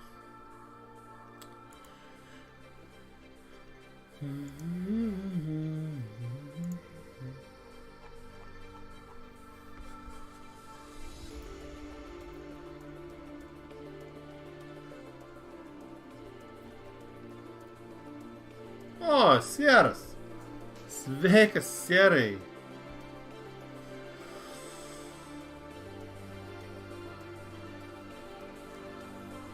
GG. Tas lievas su Ace Queenu, kur prasileidai toks. Nemalonu.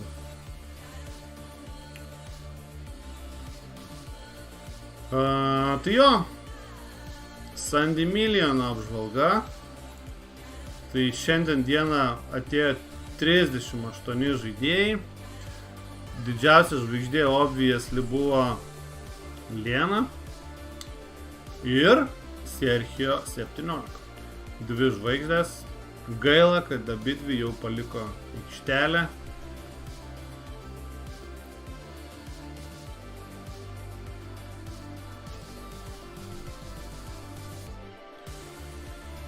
Tai...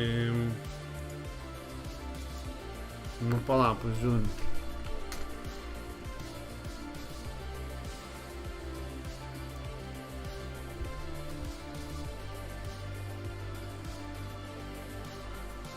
$103 milijonai.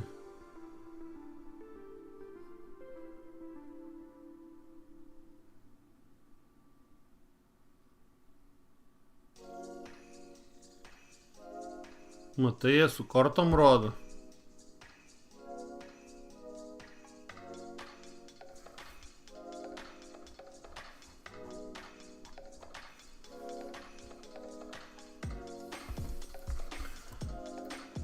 Tai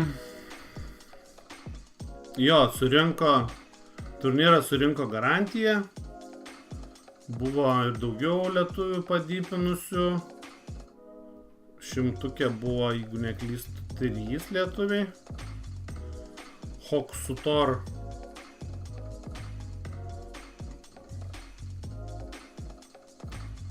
Hoksutor apie 70 vietą.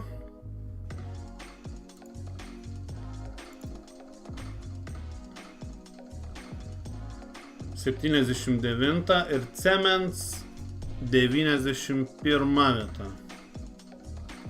Efkinis 108, Adrex 114, Samovaras 156, Dzukelis 190, Mrs. M. Diamond 191 vieta.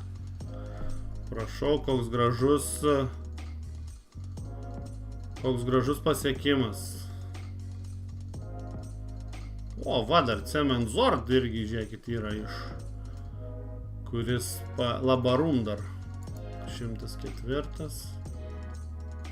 Tai Cement Zordai 91 vieta, tai čia kaip jau aš užėmiau 5000 kažkelintą ir džiaugiuos, ne, 6000, ne, 5000, nes buvo predictionas 6000 pakliuvom, paskui 4700 nepakliuvom, ne? Ir aš kito labai geras pasiekimas, nes aš aplenkiau 45 000 žaidėjų, 47 000 žaidėjų. Tai čia huge yra.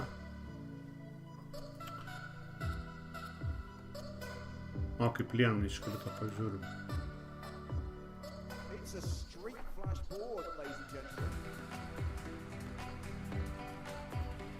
Ir šavino Liena. Ir Pjukeris su pitaku nukolino. Su 5 high flushu.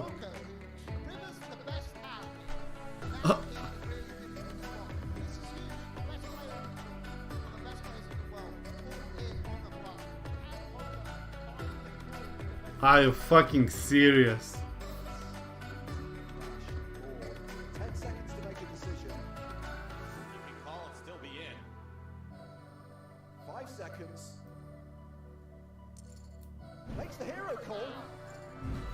Wow. What the F? What toks va?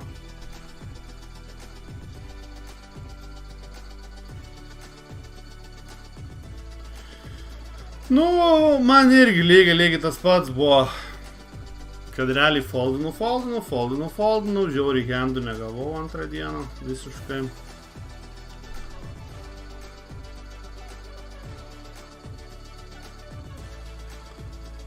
$21 liko lietuvis. Taip atrodo likusių žaidėjų situacija, Sergio 21, Puker, Jan Rastas 3,5 bakso average. 12 žaidėjų yra likę, Estas dar yra. 12 milijonų, kiek šio blindų turi? 5 blindus turi. Aš apšalęs.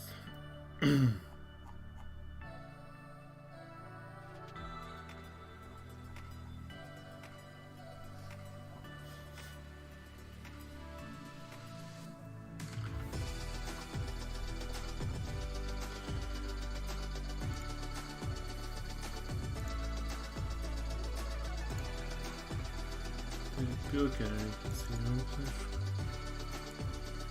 Žiūrėsim. Pokerio. Čia esmė. Čia. Pasė. Tos du stalus įjungsiu. Jeigu bus veiksmo, iš jų įjungsiu.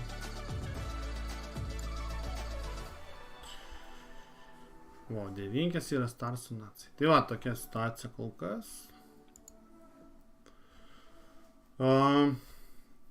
Tai surinko garantiją, nors sunkiai. Vėlgi kelia klausimų ta strategija. Bet aišku, reikia Starsam rinkti. Nežinau, tas užturbinimas. Antrą dieną.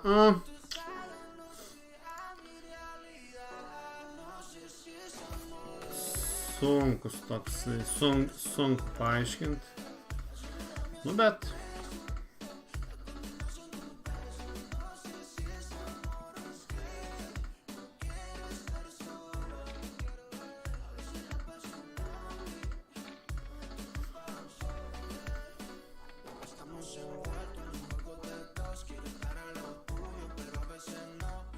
GG buvo overlėjus, bet GG ir buvo tikslas daryti turnyrą su overlėjum. Tai specialiai taip ir vadinas GG Master Overlay.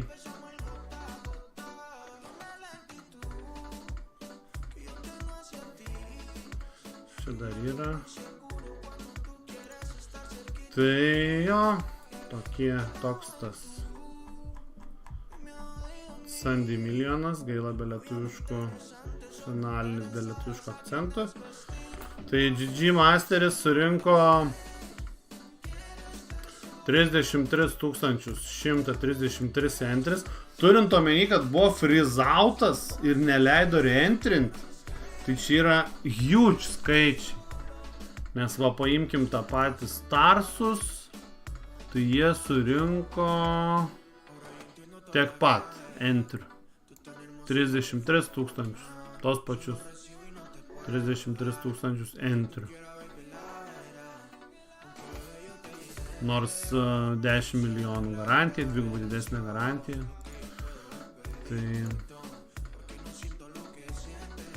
Tai jo.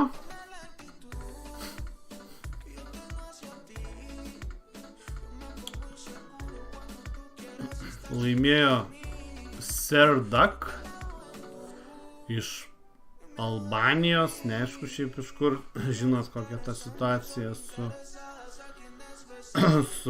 tais vėliavom. 343 000, Call Me Easy from Ukraine, 257, Bojack Horseman iš Lenkijos, 193 ir taip toliau. Buvo lažybos, kad Negrano nusiskus galvą, jeigu nebus overlėjaus, tai overlėjus buvo. Vis tik. Bet ir turnyras vadinos, GG Masters Overlay Edition, sakau, nebuvo pušo ant to, kad kad jis būtų be overlėjus, nes jau vien tai, kad frizautas,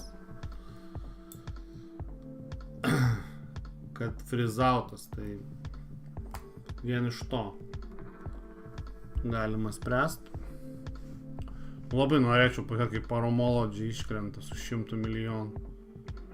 Čia kosmosas man yra kažkoks tai. Kinių šiaip galiu sudėti, jeigu tau kažkaip geriau jausias. Galim pajudėti.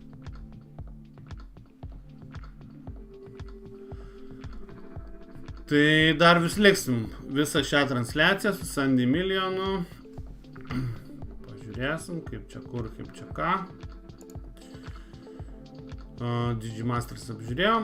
Tai startuoja nauja serija GG Pokerį, VSOP Circuit Spring Circuit, 100 milijonų garantijos, kas wow yra huge. Bet ir turnyrai bus tokie, visokie tokie, biški didesni. Taip sakant, 500, 10 štukų, 800. Pigiausias yra 50, tai Global Millions. Tai reikia tikėtis, kad matysim čia lietuviškų veidų, lietuviškų... Nu va šitas hendas. Čia iškris, ne? Nu šitą pažiūrim, šitas labai įdomu. Ką daugiau nesvarbu.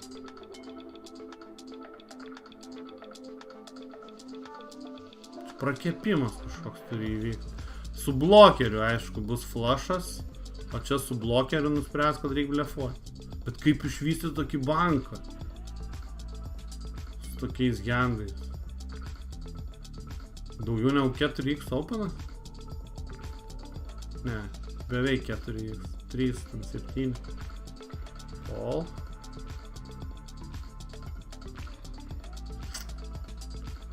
Pikai. 2.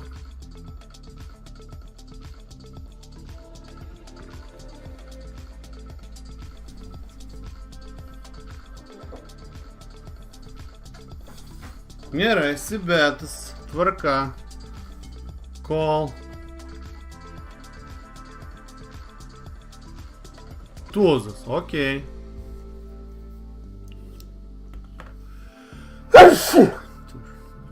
Didelį. Jeigu čia išbetina didelį, mažai išbetina. Okei. Nu ką. Ką tu? Call?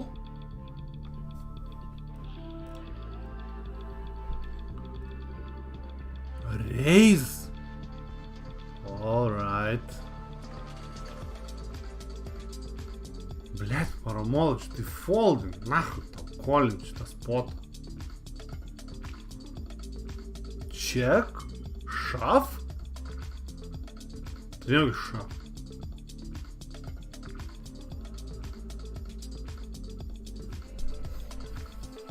Ar bet maža? Tu juokauji ir jis nukolino šitoj vietoj. Su piku, blėt, rimtai. Nu čia neįmanoma kolinti. Kaip tu gali kolinti? Kam tu kolinti? Tai blėt, pochu, išblefavo. Tai 40 blindų lieka, 50 blindų lieka. Turnyre, kuriam milijonas už pirmą vietą. Blėt, absurdas, visiškas absurdas. Jis sužaidžia banką pirmą vietą prieš antrą vietą. Ir jis būdamas antroj vietoj nukolina su tūzu šitam spote. What the fuck?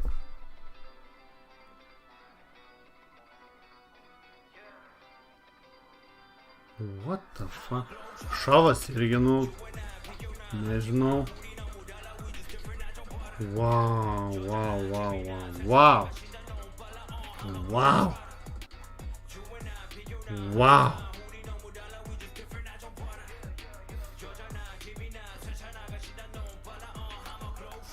Ok, tai ir paskutinė naujiena, tai kad kurią ir žiūrėjom visą valandą, tai vyksta rinkimai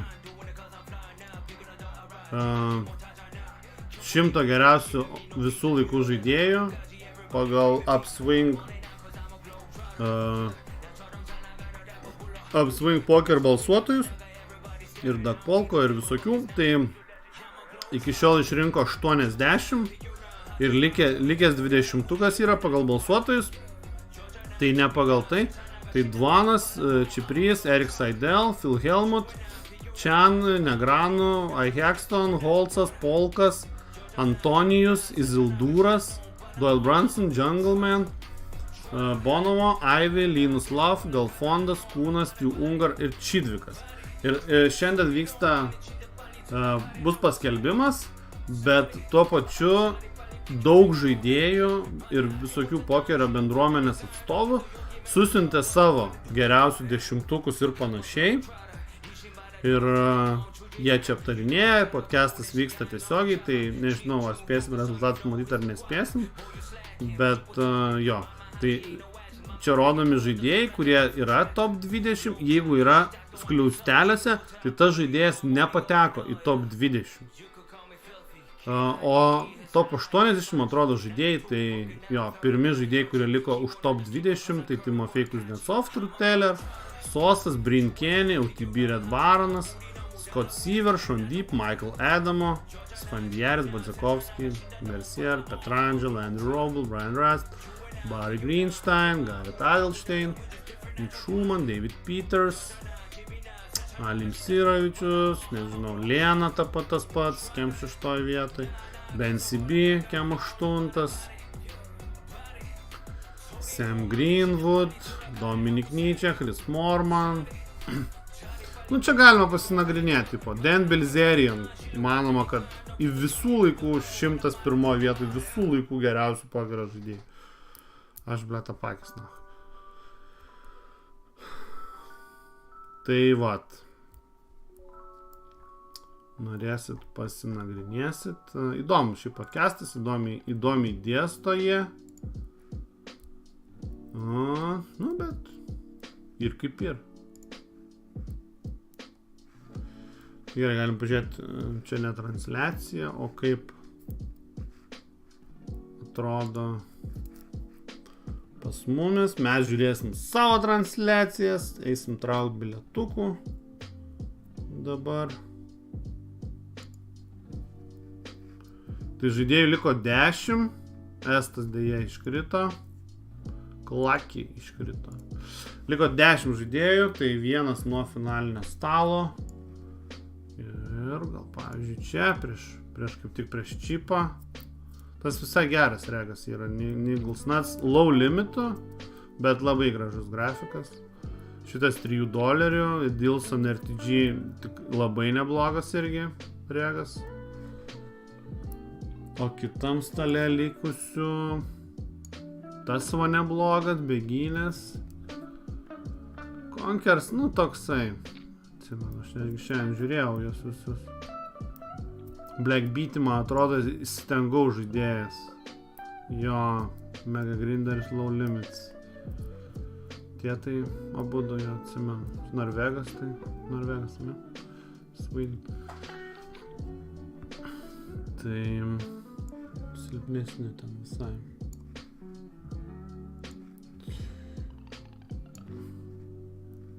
Gerai, tai mes einam, prasukam pirmą etapą.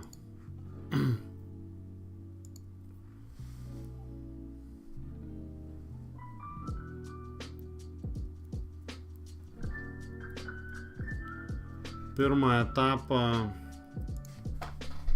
tiketukų.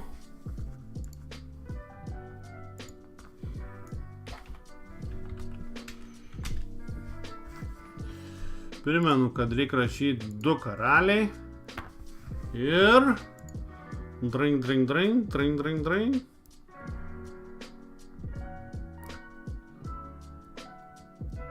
Neturi ten tų naudų, nes handų nėra visai.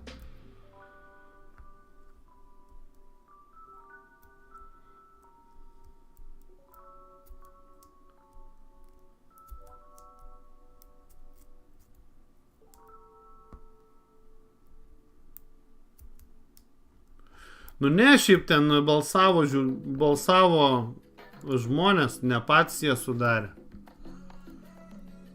Gerai, suku. Pirmas laimėtojas yra, jis kažkaip nulaužė sistemą yra. Kazys.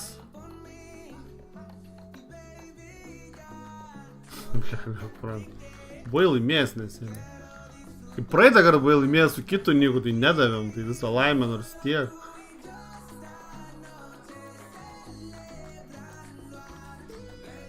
Kazys Birkis, ne tavo Nikas.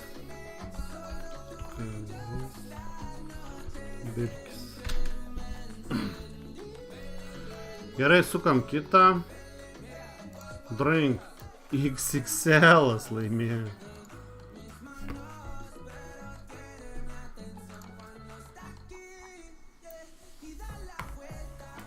Nu, XXL koks Nikas. Poker Kid, jėtų koks sunkus. Gerai. Ai, nu.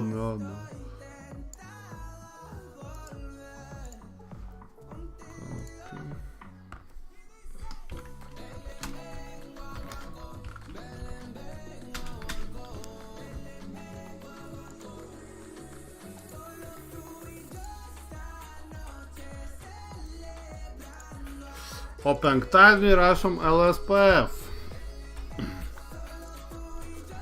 LSPF. Penktadienį vyks turnyras.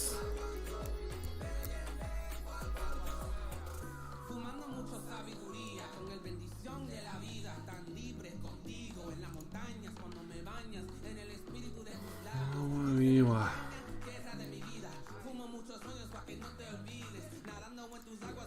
Tai jie čia Doug Polkas, kaip jie galvoja, kad geriausiai yra Philivy, Jungleman, Trutelleris, Ashton, Patrick Antonius, Michael Turits. Michael Turits yra Rao Chen ir Negran.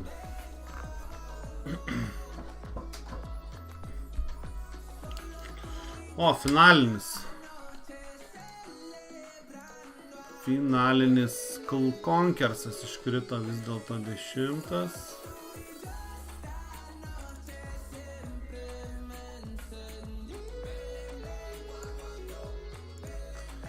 Kaip atrodo finalinis. Bliams, Piukeris privaręs tų hendų. 2,5 milijonų. Daug žaidžia matyt. Edilsonas tikrai netiek ir sužaidė. Šiaip užsidėjo. Gerai, eisim dabar legendinių video žiūrėti. Pasigarsinam ekranus. Šiandien gerų, žinokit, bus. Šiandien bus tokių gerų, kad jūs bus tapagę. Aš svarbiausia atradau visiškai netikėtai. Bet ir nežinau, to žmogaus nepažįstu, taip toliau, bet ne šitą. Jie net nebus legendiniai, nes aš jų nebuvau matęs. Paklausom. Sveiki, tai mano 9 video ir dabar esu kaip tik po sporto pabėgiojęs, esam Vingio parke, estradoj. Ir čia yra vienas iš pliusų, ką davė man šitas pokerio iššūkis, kad tiesiog kiekvieną dieną reikia sėdėti kazino nuo vakaro iki nakties ir sėdimas darbas, tu visas toks labai, nežinau, negerai kūnui, negerai figūrai, tai dėl to pradėjau sportuoti kiekvieną rytą, pradėjau bėgioti kiekvieną rytą ir va dabar po savo rytinio prabėgimo Vingio parke įrašas yra ir pradėjau žaisti futbolą už komandą sekmadienio lygoj, tai bėgioju su kamuoliu, atidirbinėjau techniką, gal pavyks taip, kad išleis ir mane į pagrindinę sudėtį, gal užsitarnausiu. Tai žodžiu, apie pokerį dabar šiek tiek. Tai išėjau į finišo tiesiai, reiškia, liko paskutiniai 5 turnyrai ir 3 iš jų dideli, tai jeigu kažkurį iš jų pavyks gerai hitinti, laimėti 1 vietą arba kokią 2, tai praktiškai galiu laimėti reitingę 1 vietą, dabar esu 6. Ir, tarsi tikrai dar jaučiuosi gerai ir turiu galimybę arba pirmas, arba trečias, tai viskas tvarko yra. Bet šiandien norėjau pašnekėti šiek tiek kitą temą, ne tiek apie tą pokerio žaidimą, kiek apskritai apie patį pokerį. Ir aš kaip rinkausi pokerį, kaip pokeris atsirado mano gyvenime. Aš pas pokerį žaidžiu turbūt nuo vaikystės, bet niekada tai nebuvo rimta ir nebuvo kaip pagrindinis pajamų šaltinis. Tačiau prieš 5 metus vyko tam tikri pokyčiai mano gyvenime ir aš atsisakiau rūkymo, mečiau rūkyti, atsisakiau alkoholio, atsisakiau mėsos, tada perėjau į vegetarinę mitybą. Po to grįžau, aišku, nuo to, bet buvo daug pokyčių ir vienas iš pokyčių buvo rinkausi savo svajonių darbą, ką aš norėčiau veikti gyvenime. Ir aš savo iškėliau 5 prioritetus. Pirmiausia, tai kad nebūtų jokio viršininko, kad dirbčiau savo. Antras dalykas tai buvo, kad galėčiau dirbti kada noriu. Reiškia, kad turim draugų, balandžiai atėjo. Reiškia, kad nebūtų laiko. Reiškia, galėčiau dirbti kada noriu. Trečias dalykas, kur noriu, kad nebūčiau pririštas prie vietos, kad galėčiau išvažiuoti prie ežero dirbti, galėčiau išvažiuoti į Ispaniją dirbti. Tai 3 dalykai. Ketvirtas dalykas, kad būtų konkurencingumas. Reiškia, labai nenoriu darbo, kur tu netobulėjai, kur tu išmoksti ir kartoji. Noriu tokio, kur tai vis yra didelė konkurencija ir jeigu tu nejudi, tai tave, sutripia. Tai vat norėjau, kad būtų konkurencija ir paskutinis kelionės, kad darbas leistų keliauti ir gal net būtų toks kaip darbo privalumas. Ir viskas šitą apsvarstęs, nusprendžiau, kad pokeris labai gerai tinka. Aš jau žaisdavau, patikdavau ir žiūriu atitinka visus 5 punktus, kodėl nepabandžius rimčiau. Ir tada pradėjau rimčiau grindinti internetą, buvo porą metų grindinimo internetą. Ir kas dabar vyksta paskutiniu metu, tai yra daug žaidimo live, daug kešo, daug žaidimų internete, daug mokymų yra, steak projektai pradėti, administruoju puslapius pokerio, taip pat rašau blogą ir dar dabar daromas knygos vertimas pokerio. Tai žodžiu, gavosi taip, kad rinkausi šią veiklą dėl to, kad turėčiau daug laisvo laiko, o dabar dirbu po 14-12 valandų per parą. Ir tarsi, kad kažkaip dabar paskutiniam dienom pamačiau, kad, reiškia, užmiršau visiškai savo tą esmę, kodėl aš pasirinkau pokerį. Aš pasirinkau pokerį, kad galėčiau mažai dirbti ir daug turėti laisvo laiko. O dabar aš daug dirbu, turiu pinigų, viskas gerai sekasi, bet turiu mažai laiko. Ir kažkaip galvoju, kad, turbūt dabar bus biškai pokyčių. Tai dabar atsisakiau steak projekto, paleidau visus, šiek tiek mokymų mažinu, vasarą turbūt neimsiu nei vieno naujo mokinio. Atsisakau kitų projektų, žodžiu, stengiuosi dabar kuo mažiau visko daryti, kad turėtų daugiau laiko savo ir kad dabar pradėjau bėgioti kiekvieną rytą, sportuoti, pradėsiu vėl sveikai maitintis, daugiau laiko pakeliauti ne tik su pokeriu, pakeliauti šiaip savo malonumui, pailsėti. Ir taip pat norėčiau visiems kitiems, kas skaito, ypač pokernius, kas kiekvieną dieną mato tuos lietuvių laimėjimus didelius, kad tiesiog, hebra, pagalvokite, ar tikrai renkatės pokerį dėl to, kad jums patinka pokeris ir norit grindinti tenai po 10 valandų 6 dienas per savaitę, nes jeigu norit daug pasiekti, norit uždirbti daug pinigų tiek, kiek uždirba top Lietuvos žaidėjai, tai hebra ten tikrai atiduoda visą save, ne vienus metus ir labai daug dirba. Tai visiems naujokam, visiems pradedantiesiems tikrai raginu pasvarstyti, ar tikrai jūs to norit, ar tiesiog norit, kad pokeris jums būtų daugiau toks for fun dalykas. Tai va, o pas mane patį liko savaitę žaidimo, daug pamastymų ir turbūt bus kažkokių pokyčių mano veikloje, kad daugiau laiko skirti savo ir kad daugiau pokeris būtų tai ne kaip būdas užsidirbti, bet kaip būdas, kuris įneštų į mano gyvenimą daugiau džiaugsmo. Reiškia ir pinigai, ir daugiau džiaugsmo, ir turbūt daugiau kelionių. Tai tiek su jumis buvo Brilliant, naujienos mano blogė bookprofesionalas.com, PokerioNews ir Facebook'e. Man atsakyti nieko nėra sunku, nei mėsos, nei alkoholio, nieko. Aš esu stiprios valios. Man visko esu atsisakęs. Ir negėręs esu ilgą laiką, ir nevalgęs mėsos, čia man nėra problemų. Aš nenoriu atsakyti ir tiek. Na, o dabar tie legendiniai. Bus 2 legendiniai video. Startuosim nuo tokio. Biški gal jo čia trūks. Sveiki, čia ekspertas Tautvydas. Šiandien norėčiau pakomentuoti vieną handą, kurį žaidžiau no limit hold'em pokerį. Blindai yra 100, 200, turiu 7400 steko, 30 big blindai deep. Ir žiūrim situaciją. Esu big blindas. Visi foldina, nes žino, kad aš renku visus. Smalas sušūmino laimį. Aš gerai pagalvojęs, insta-kolinau.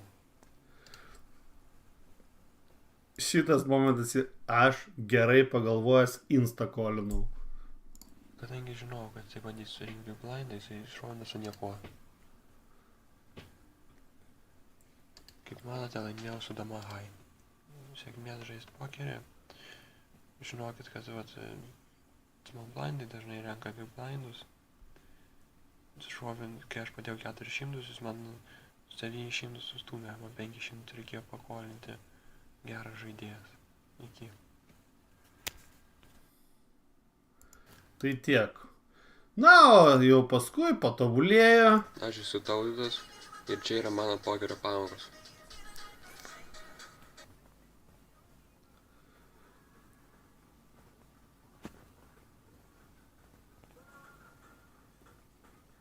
Turnyras to jau prasideda. Laukite vaizdų. Sveiki, taigi pirmas handas all-in, teks nufoldinti. Trumpai apie turnyrą, tai dabar yra Open Skill League turnyras, all-in.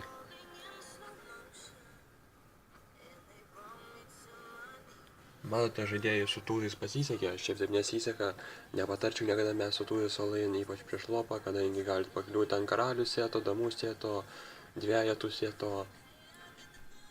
Nepatarčiau. Antras handas dama 4. Žaidėjas limpina. Išmetė. Mes aišku reizinam. Mes aišku reizinam dama 4. Liesim 93. Turime įrodyti, kad esam stiprus dilerio pozicijoje. Reisim beveik 120%. Neduodam niekada nemokamų flopų, turno ir riverių. Viskas yra mokama. Lėšų kuo daugiau. Turnyrą pradėjom su 37 blindais deep. Labai svarbu yra pokerį žaisti su kepurė ir akiniais, kadangi žaidėjai mato tavo emocijas. Vyksta. Tik vienas limperis atsakė, kadangi jisai defendino savo limpą, mes galim betinti toliau. Daugiau negu pusę banko dėsime 133, kad atrodytume kaip profesionalas. Nusimetė. Mūsų profesionalų įvaizdis. Niekada nedėkite paprastų skaičių. Dėkite daugiau. 3, 3, 2, 2, 4, 8. Jie manot, kad patyrė žaidėjas, bando išpešti iš manęs. Žiūrim vėl situaciją. 7, 5 off. Late positionas. Vėlgi, dedame daug. 111. Su bet kuo nelys. Čia vėlgi limpas buvo. Palimpina, kolina viską. Čia po manęs iš karto kolas. Blindas nusimeta, limpas. Tikriausiai dabar tiltet yra, gali reizinti. Nebijom reizo, kolinam. Tiltet dažnai reizina. Pliusas prieš jį laimėjau handą.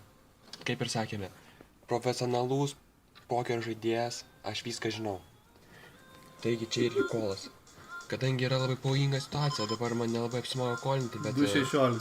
Aš kolinsiu, nes geras handas, niekada nenusimetu, neturiu. Kaip matome, flopinom 5, second best pairas, čia čekas, čia tikriausiai vėlgi čekas, jeigu čia betina, mes reizinam.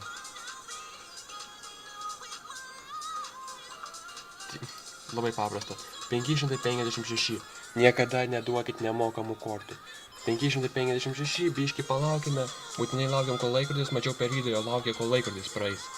Ir statome. Kaip manote, va, žiūrim, kas bus. Išmetė. O, skelbti. Tūzas 8, flash draw.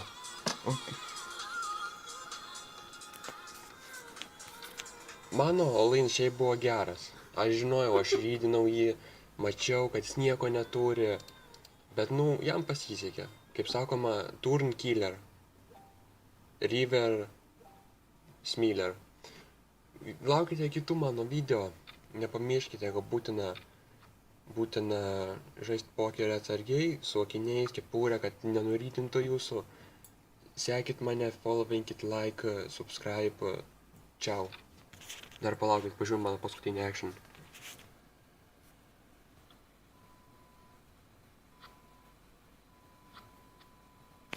Nepasisekė. Iki. Nepasisekė. Iki. Sveiki. O taip.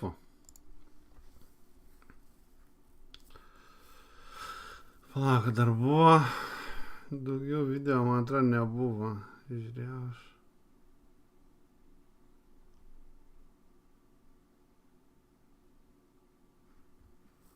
Ne, nebuvo daugiau. Sveiki, aš esu Nepaės su pokerio video, kažkoks kits daryt. Tai vat, tiek šiandien naujienų. Dar iš finalinio niekas neiškrito. Einam, prasuksim paskutinius bilietukus. Ir skirstysimės namo. Eclipse LT 919. Net su nuotrauka. Eclipse LT 919. Čia tai nežinau, pirmą kartą šitas žmogus laimėjo. Koksgi tavo nikas, Eclipse LT? Parašyk man, nes nesu matęs šito niko.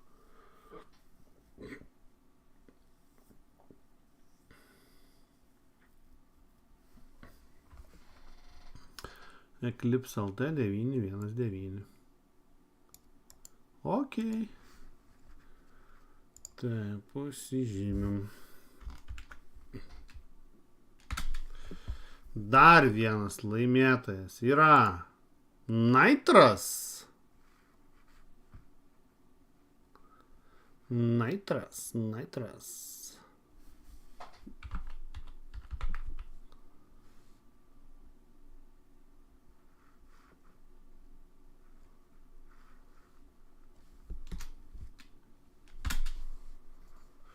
Ir paskutinis laimėtojas yra Drinkt Gediminas 81.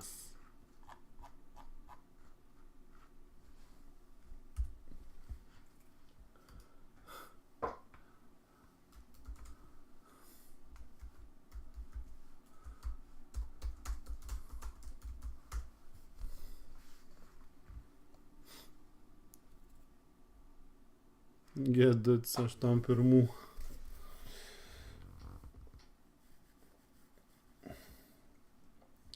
Gediminas 81 parašyk niką. Gedas 81. Nuliuks.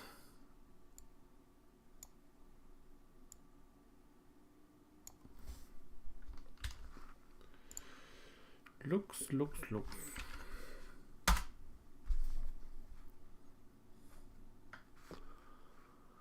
Tai va. Tokie reikaliukai šiandien. Galim pasijungti dar pažiūrėti, jeigu labai norit.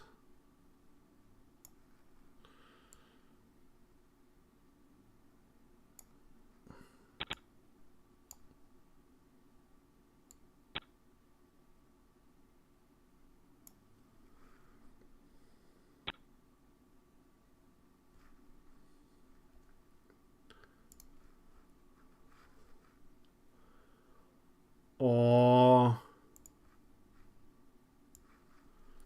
kaip visada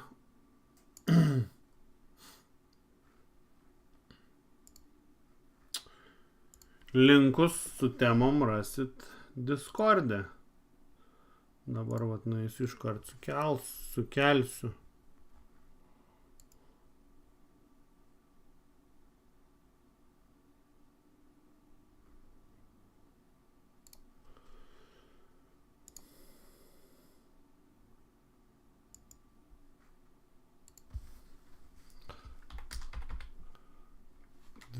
22 čia tos naujienos, ne 21.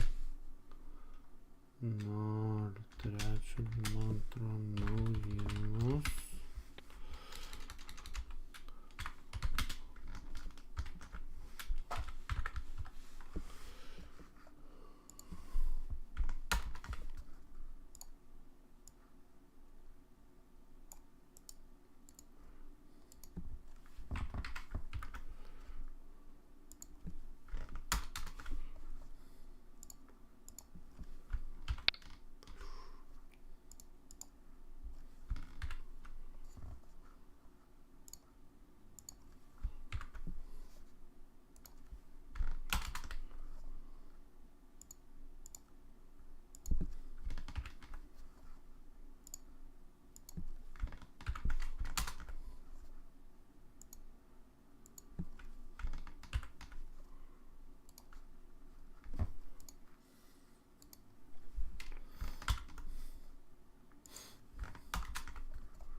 Gali, bet žinai, reikia suprast, ką tu gali daryti.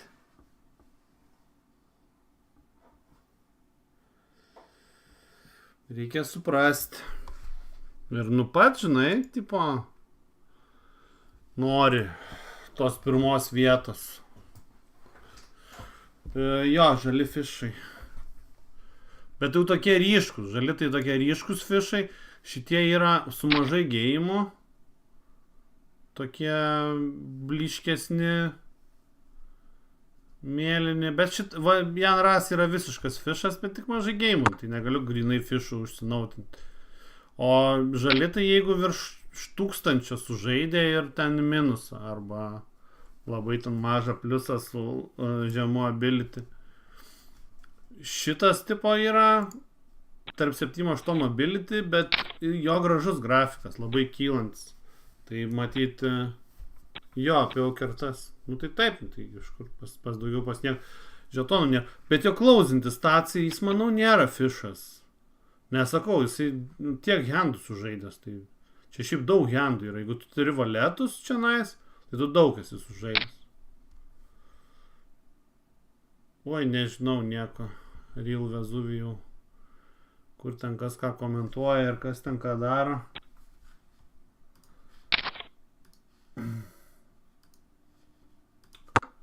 Neturiu supratimo net.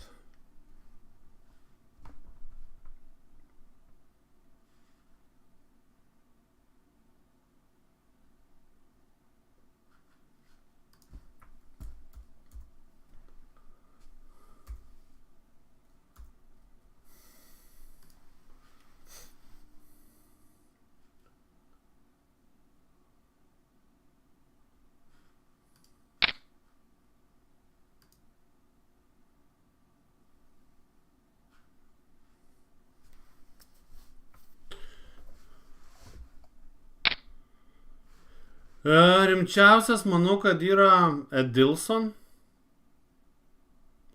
Beginės šiaip neblogas yra. Vėl, ta prasme, fišas prieš fišą, ką jie daro? Kokius jie bankus sužaidžia?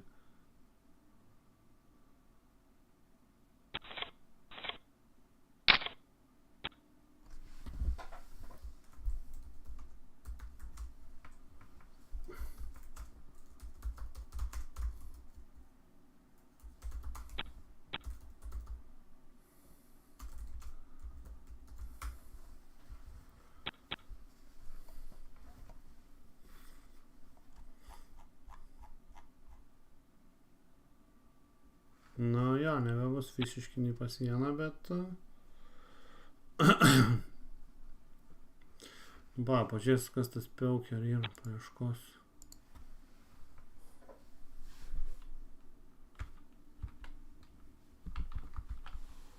Pokerio 1, 3...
Taip, nu gerai, Poker Prolaps. Andriu, kaip Olimpik live turas užsibaigė. Nežinau, apie kokį turą tu čia kalbi. Nu jo, neturi jis kažkokių laimėjimų, keista. Šiaip gal kešo žaidėjas jau čia bus. Pokeris. Panašiausiai į tai. Nors ne, čia žaidė kažkokias mikrūškės. Nu jo, gal ir silpnas Pokeris yra iš tikrųjų. Turbūt, kad silpnas.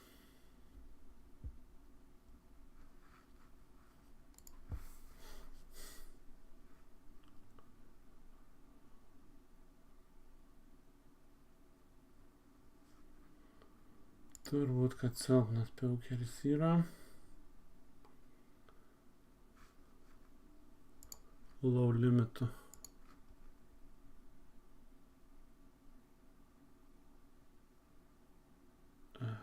Groups.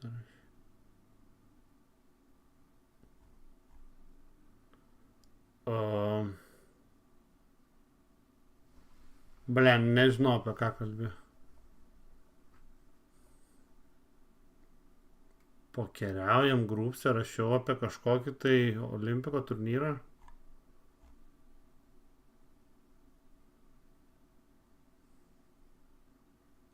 Ai, tai čia ne olimpiko, visai turnyras.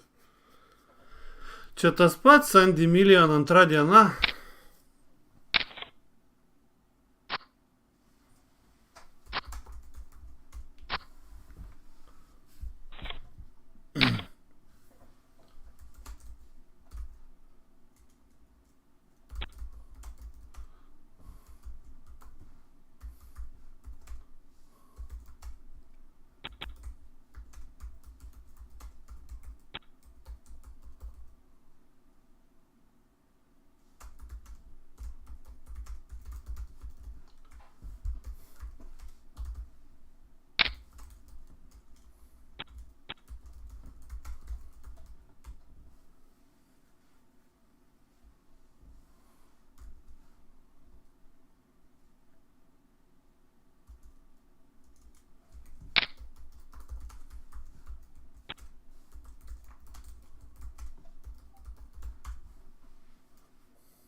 A4 prieš karalius.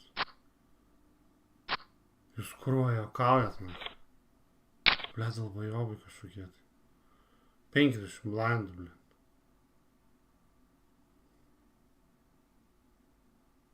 A4 off. Ok.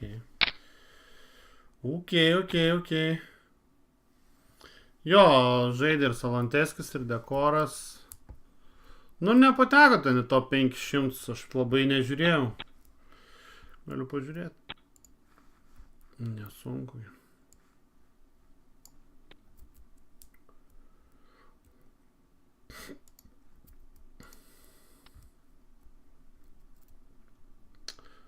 Salanteskis. Kur tas Salanteskis? Salanteskis 6976 vieta. Dekoras. Sakiau, suskaičiuos, kiek lietuvių žaidė ir nesuskaičiavau.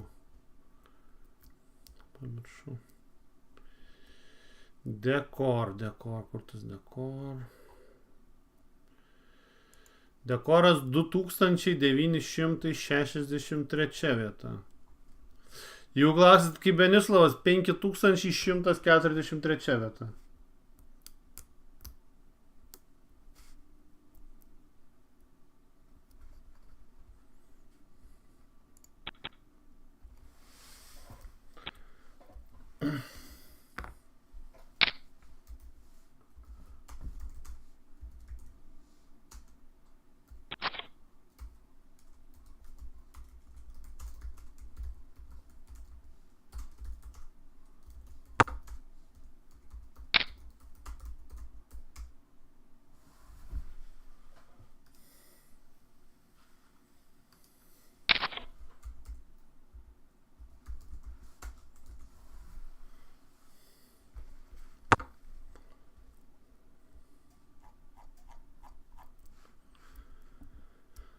Na.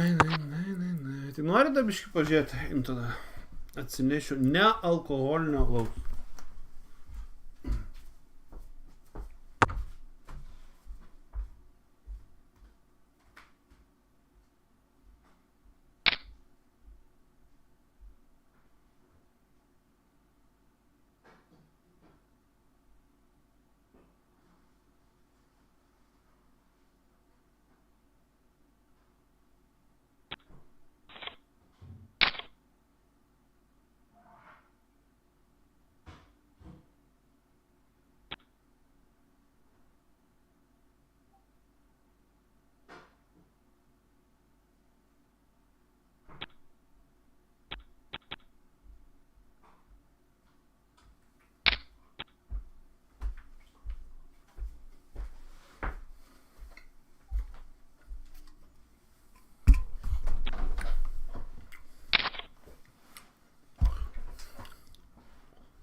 Fieldas buvo 52 tūkstančiai žaidėjų.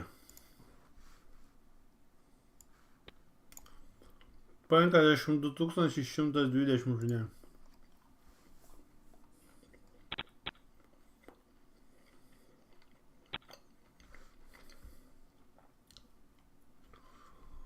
Tas Pokeris, nu kam, jam net nereikia taip daryti, kam jūs, va čia sušana ten tas A4. Biški duodi ten jiem iškrist, paspaudi, kuriuos gali paspausti, viso.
Sau duodu. Labiausiai sau. Kai pateksiu kitą kartą tokį finalinį, kad nedaryčiau taip. Kad būčiau atsiminęs, kad taip reikia nedaryti.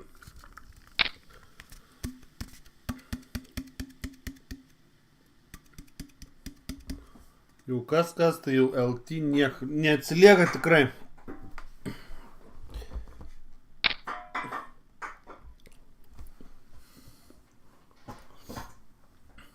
Opa. Štunks tūzai. Sulaukia tūzų. Prašau.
Rimčiausias Edilson RTG 400k beveik pliuso turi.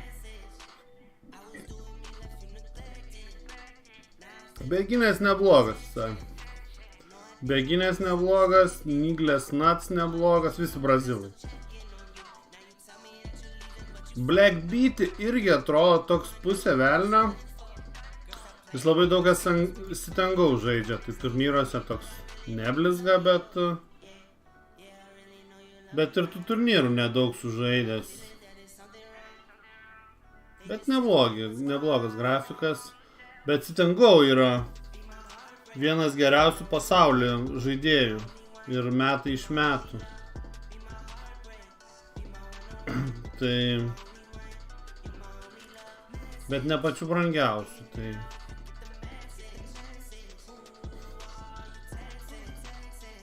Bet still. Supras apie ką esmė yra, nėra taip, kad nesuprastų. Čia tas... Čia jau vėl tokia stadija, kai nereikia kažkokių fancy movų labai daryti, čia tiesiog reikia situacijų skaitimo, esiemo supratimo. Tai jis išsitengau, tai labai turėtų daug to esiemo supratimo turėti. Manau, kad irgi turėtų būti visai neblogas. Bet Edilsonas yra stipriausias.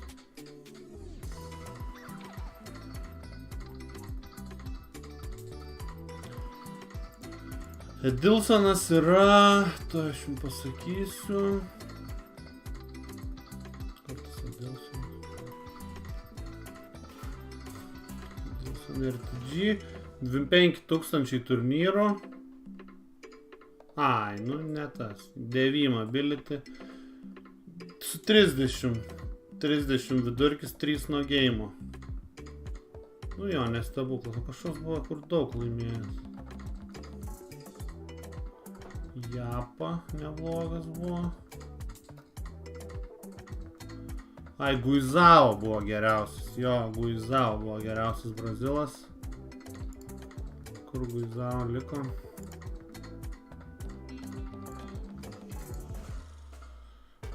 Guizao 18. Tai Guizao ir Lena buvo du stipriausi žaidėjai.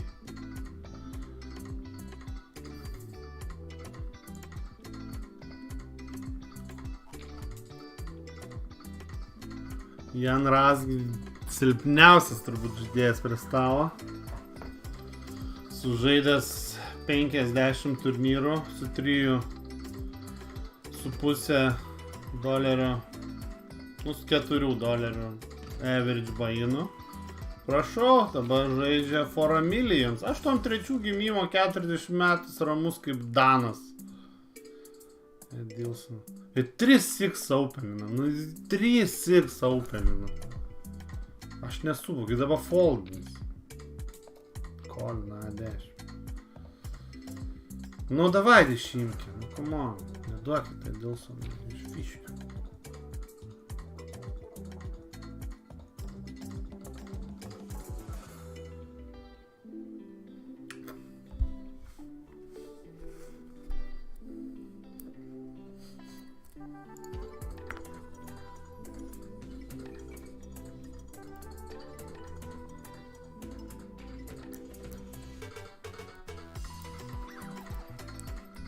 Būtinai.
Nu, sunkus klausimas.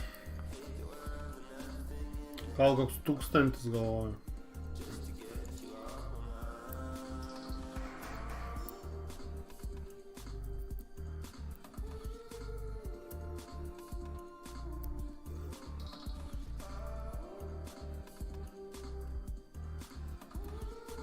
Neturiu supratimo, kiek VMI deklaruoja.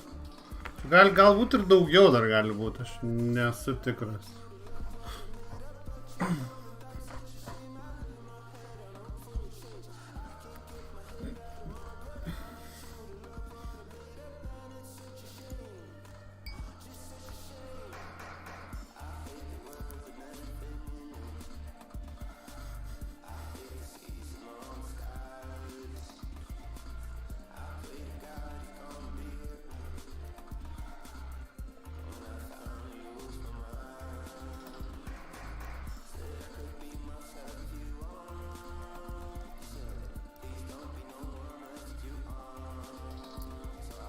Tu matai, iš tų deklaruojančių ne visi turbūt gyvena iš pokerio.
Aš,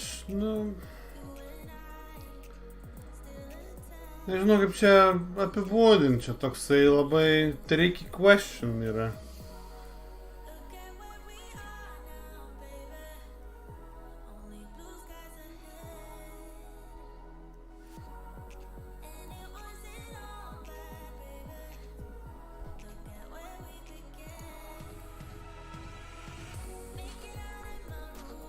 Nėra dėlėjaus jokio.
Gerai pagalvojęs instakolin.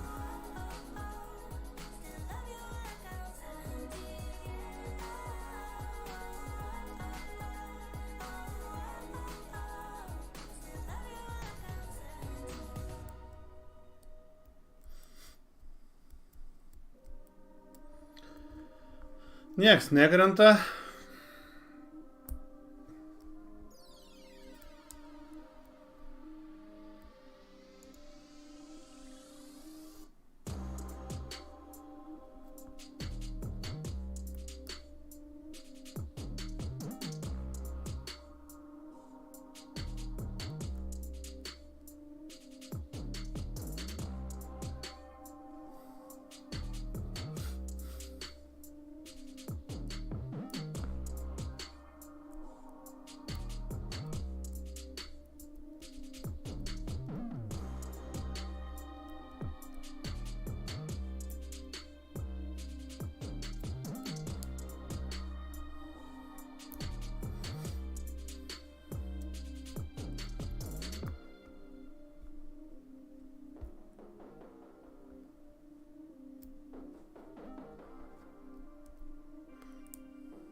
$1 million už pirmą.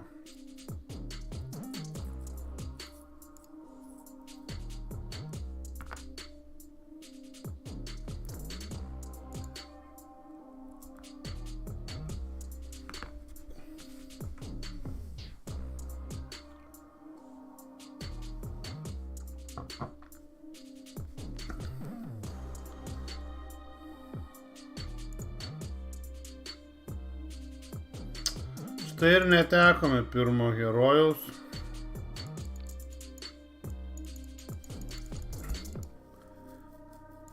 Nigel Nuts.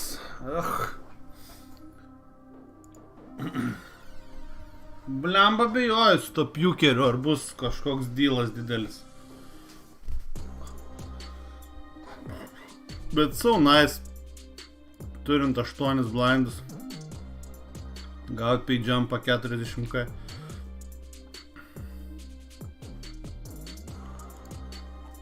Čia smagu. Nežinau, Pokerį neapsimoka dylinti. Tai...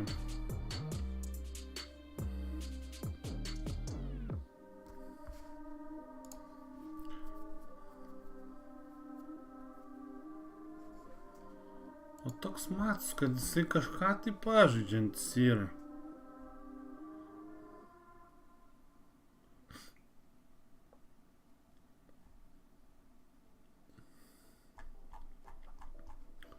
Yra pažaidžiantis Pokeris.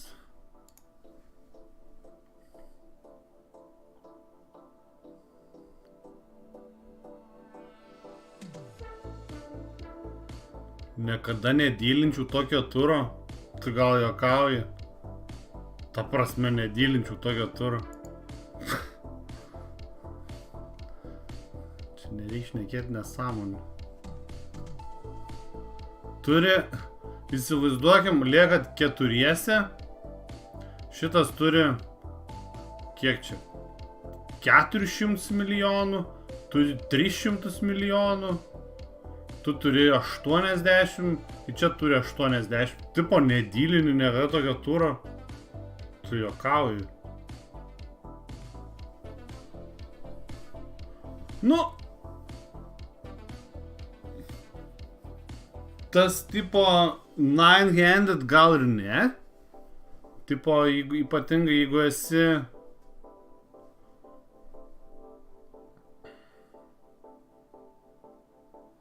Jeigu toks, turi tokį stelą kaip Pokeris, nu tai aišku, 9-handed gal nedylini, nes čia jisai turbūt gal koks 400 štukų, man pagal taip įsivaizduoja, nu gal 500.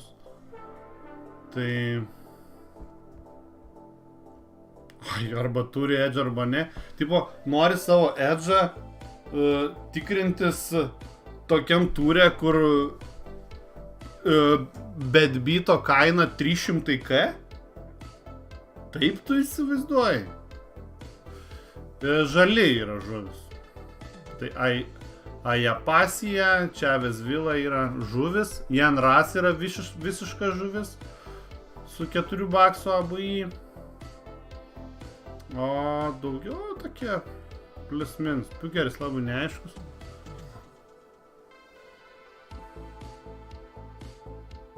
Tai kokį tu edge'ą turi flipuose? Neturi jokio edžo flipuose.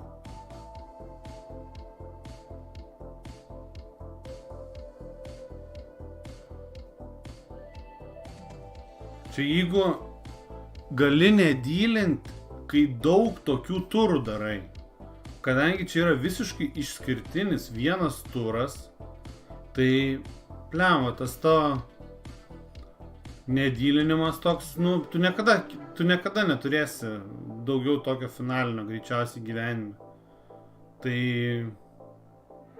niekur tu nerealizuoji savo to edžo. Tai čia problema yra.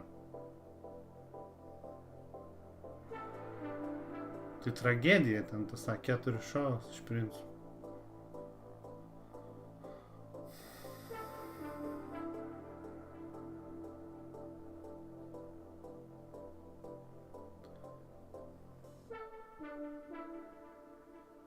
Jeigu tik tai tinkama situacija dylui, tai aišku, kad dylini. Čia toks pasakyti, kad aš tokio turo niekada nedylinčiau, nu tai čia ne pokeristo pasakymas. Pokeristas ima aukščiausios vertės sprendimą, jeigu tau esant, nežinau, free-handed, four-handed, tau gauni daug gerą dylą, nes short-stackui visą laiką eseminis dylas yra geras. Čia, nu nežinau, netikslinga, neimti.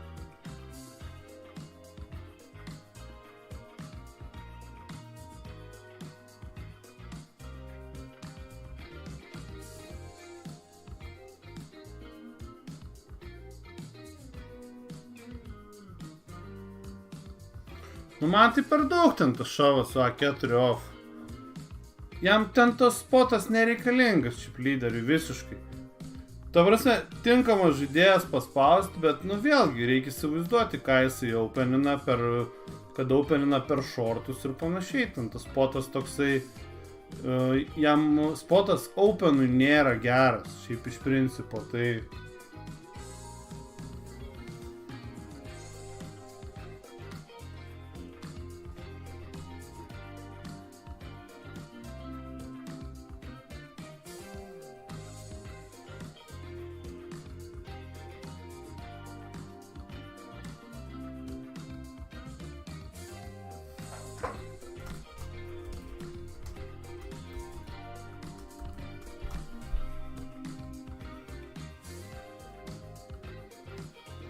Nu, nežinau, aš tai tiesiog foldinu ten tos A4 ir nematau ten prasmės to handą šaisti iš smolo.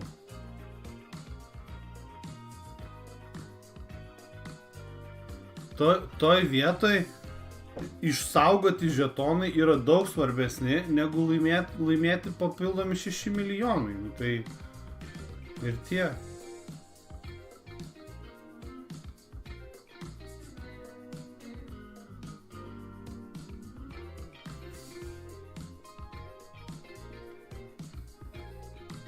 O, važiuojam. Pokeris on fire ir šitam turnyrui. 10 kris. Neįkrito.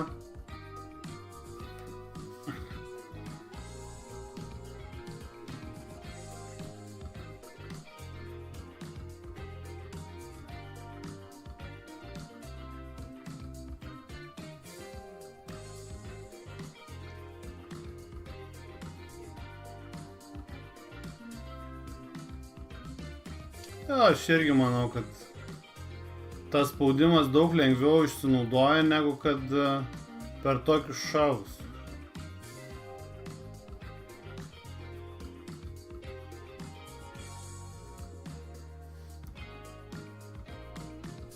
Ta prasme, aš sutinku, kad bus daug situacijų, kai tiesiog jisai praeis, ar ten vėlgi, ne tai, kad daug.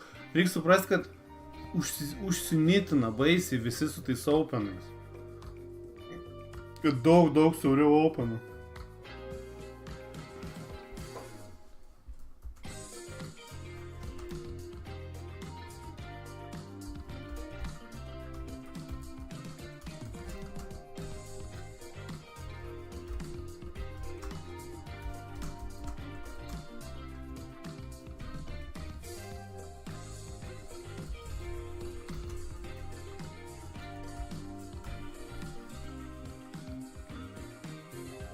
Nereikia man skambinti, nejuokauk. Geriau skambinti Mikensonui. Ar dar kam nors, jeigu jau skambinti kažkam norėtum.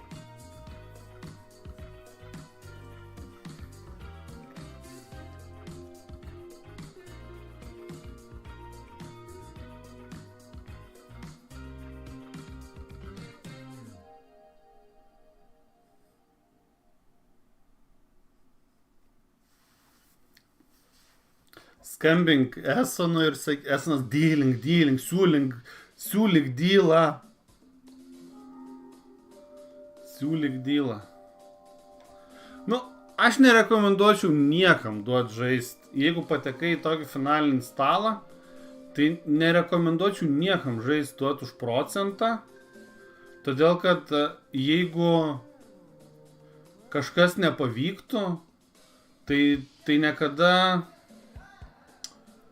Nu, tipo, tau, kad ten regas įrodytų, kad, nu, čia, tipo, taip geriau, čia ta, o tu, pavyzdžiui, būtum kažkokios kitokios nuomonės, tai visą laiką galvotum, blėti, kam čia, taip, anai.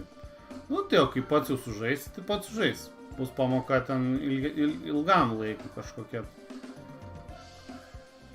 Manęs yra daug kas klausia, tipo, taip toliau. Žiūrėkit, yra labai paprastas dalykas. Jeigu tu patekai į tokį finalinį stalą, tai tu kažką darai gerai.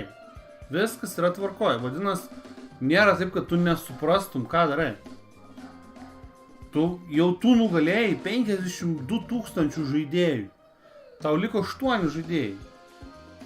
Tai tu, vadinasi, jau gerai darai, nu. Iki to laiko irgi viską gerai darai. Tai taip, galbūt ten Regas galėtų kažką tai pagelbėti ir taip toliau, nu, bet jo, ir dėl to saugumo tai ypatingai čia. Bet čia kalbam apie labiau hipotetinę situaciją. Tai galbūt ten hipotetiškai geriausias variantas sėdėti su kažkokiu regu ir plius minus ten kažką pasitarti ar ten dar kažkur kažką. Galbūt. Bet aš tai sakau, žaiskit patys, taigi dėl to tą pokerį žaidžiu, dėl tokių momentų.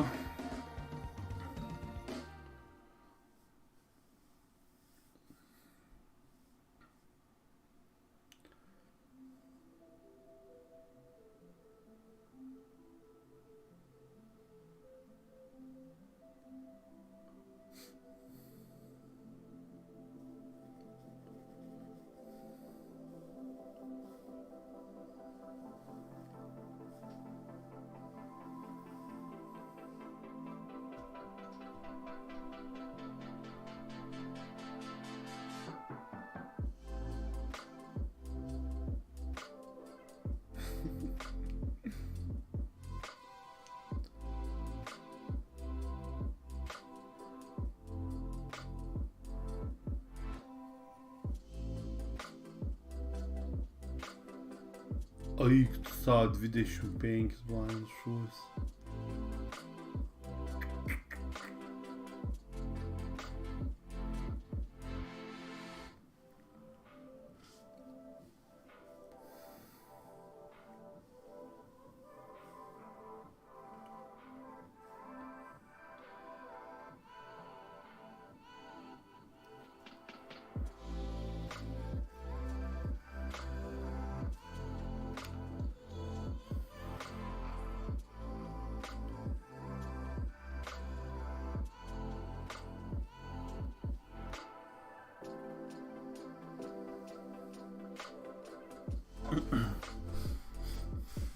Kas be ko šaltas Wolfukas.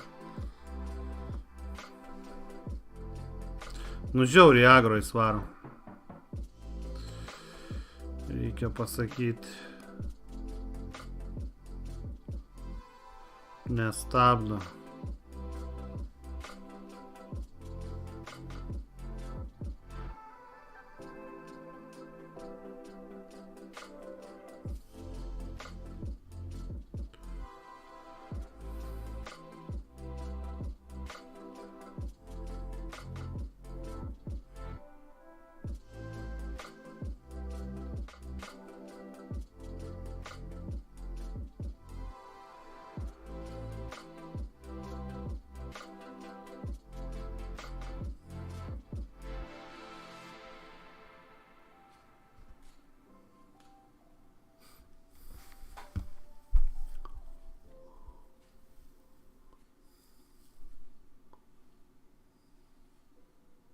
Negeriau iš vis.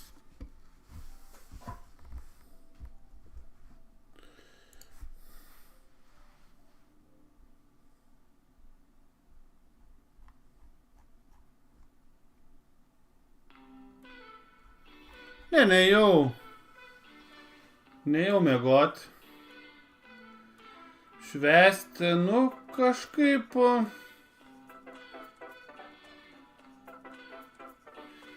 Žinai, dabar turbūt būtų kitaip, tuo metu tai tiesiog, tipo, nelabai supranti. Ir tiek. Nu, tai ten atvažiavo kažkaip draugai ten. Kažką tai. Pas sesę važiavau savaitgalį. Dar ten kažką tai.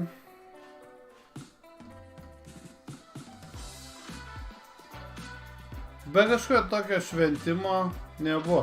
Visą laiką planavau ten kažkokį tai, ar tai surenk, kažkokį turnyrą dviejose karaliuose, ar tai kažkaip ir liko. Planais taip ir neįsigyvendino niekad. Pastoju su visais tais laimėjimais, kažkokie planavimai ir taip vis neįvyksta.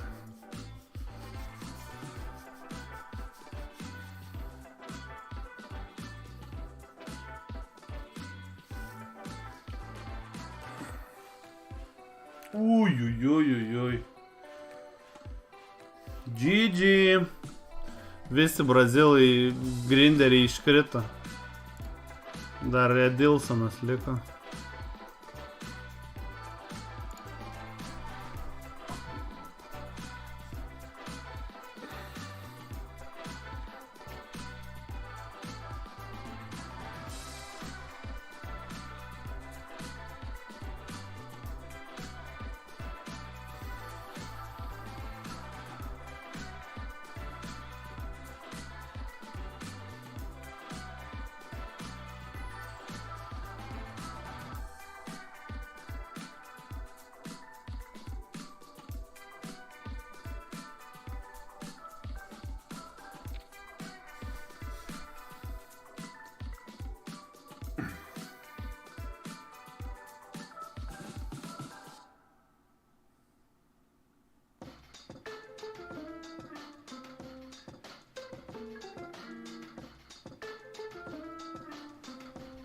Nu jo, kažkaip taip ir gaunasi.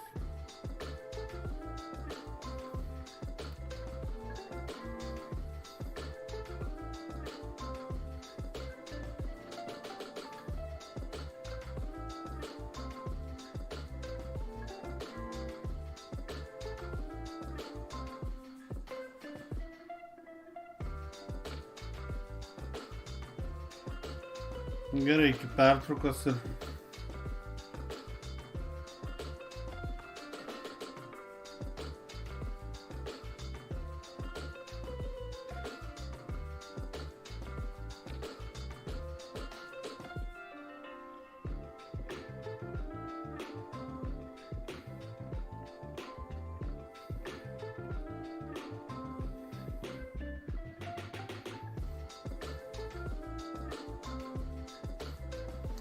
Okei, iki rytojus. Rytoj pradedam biškį anksčiau, gal kokią 8.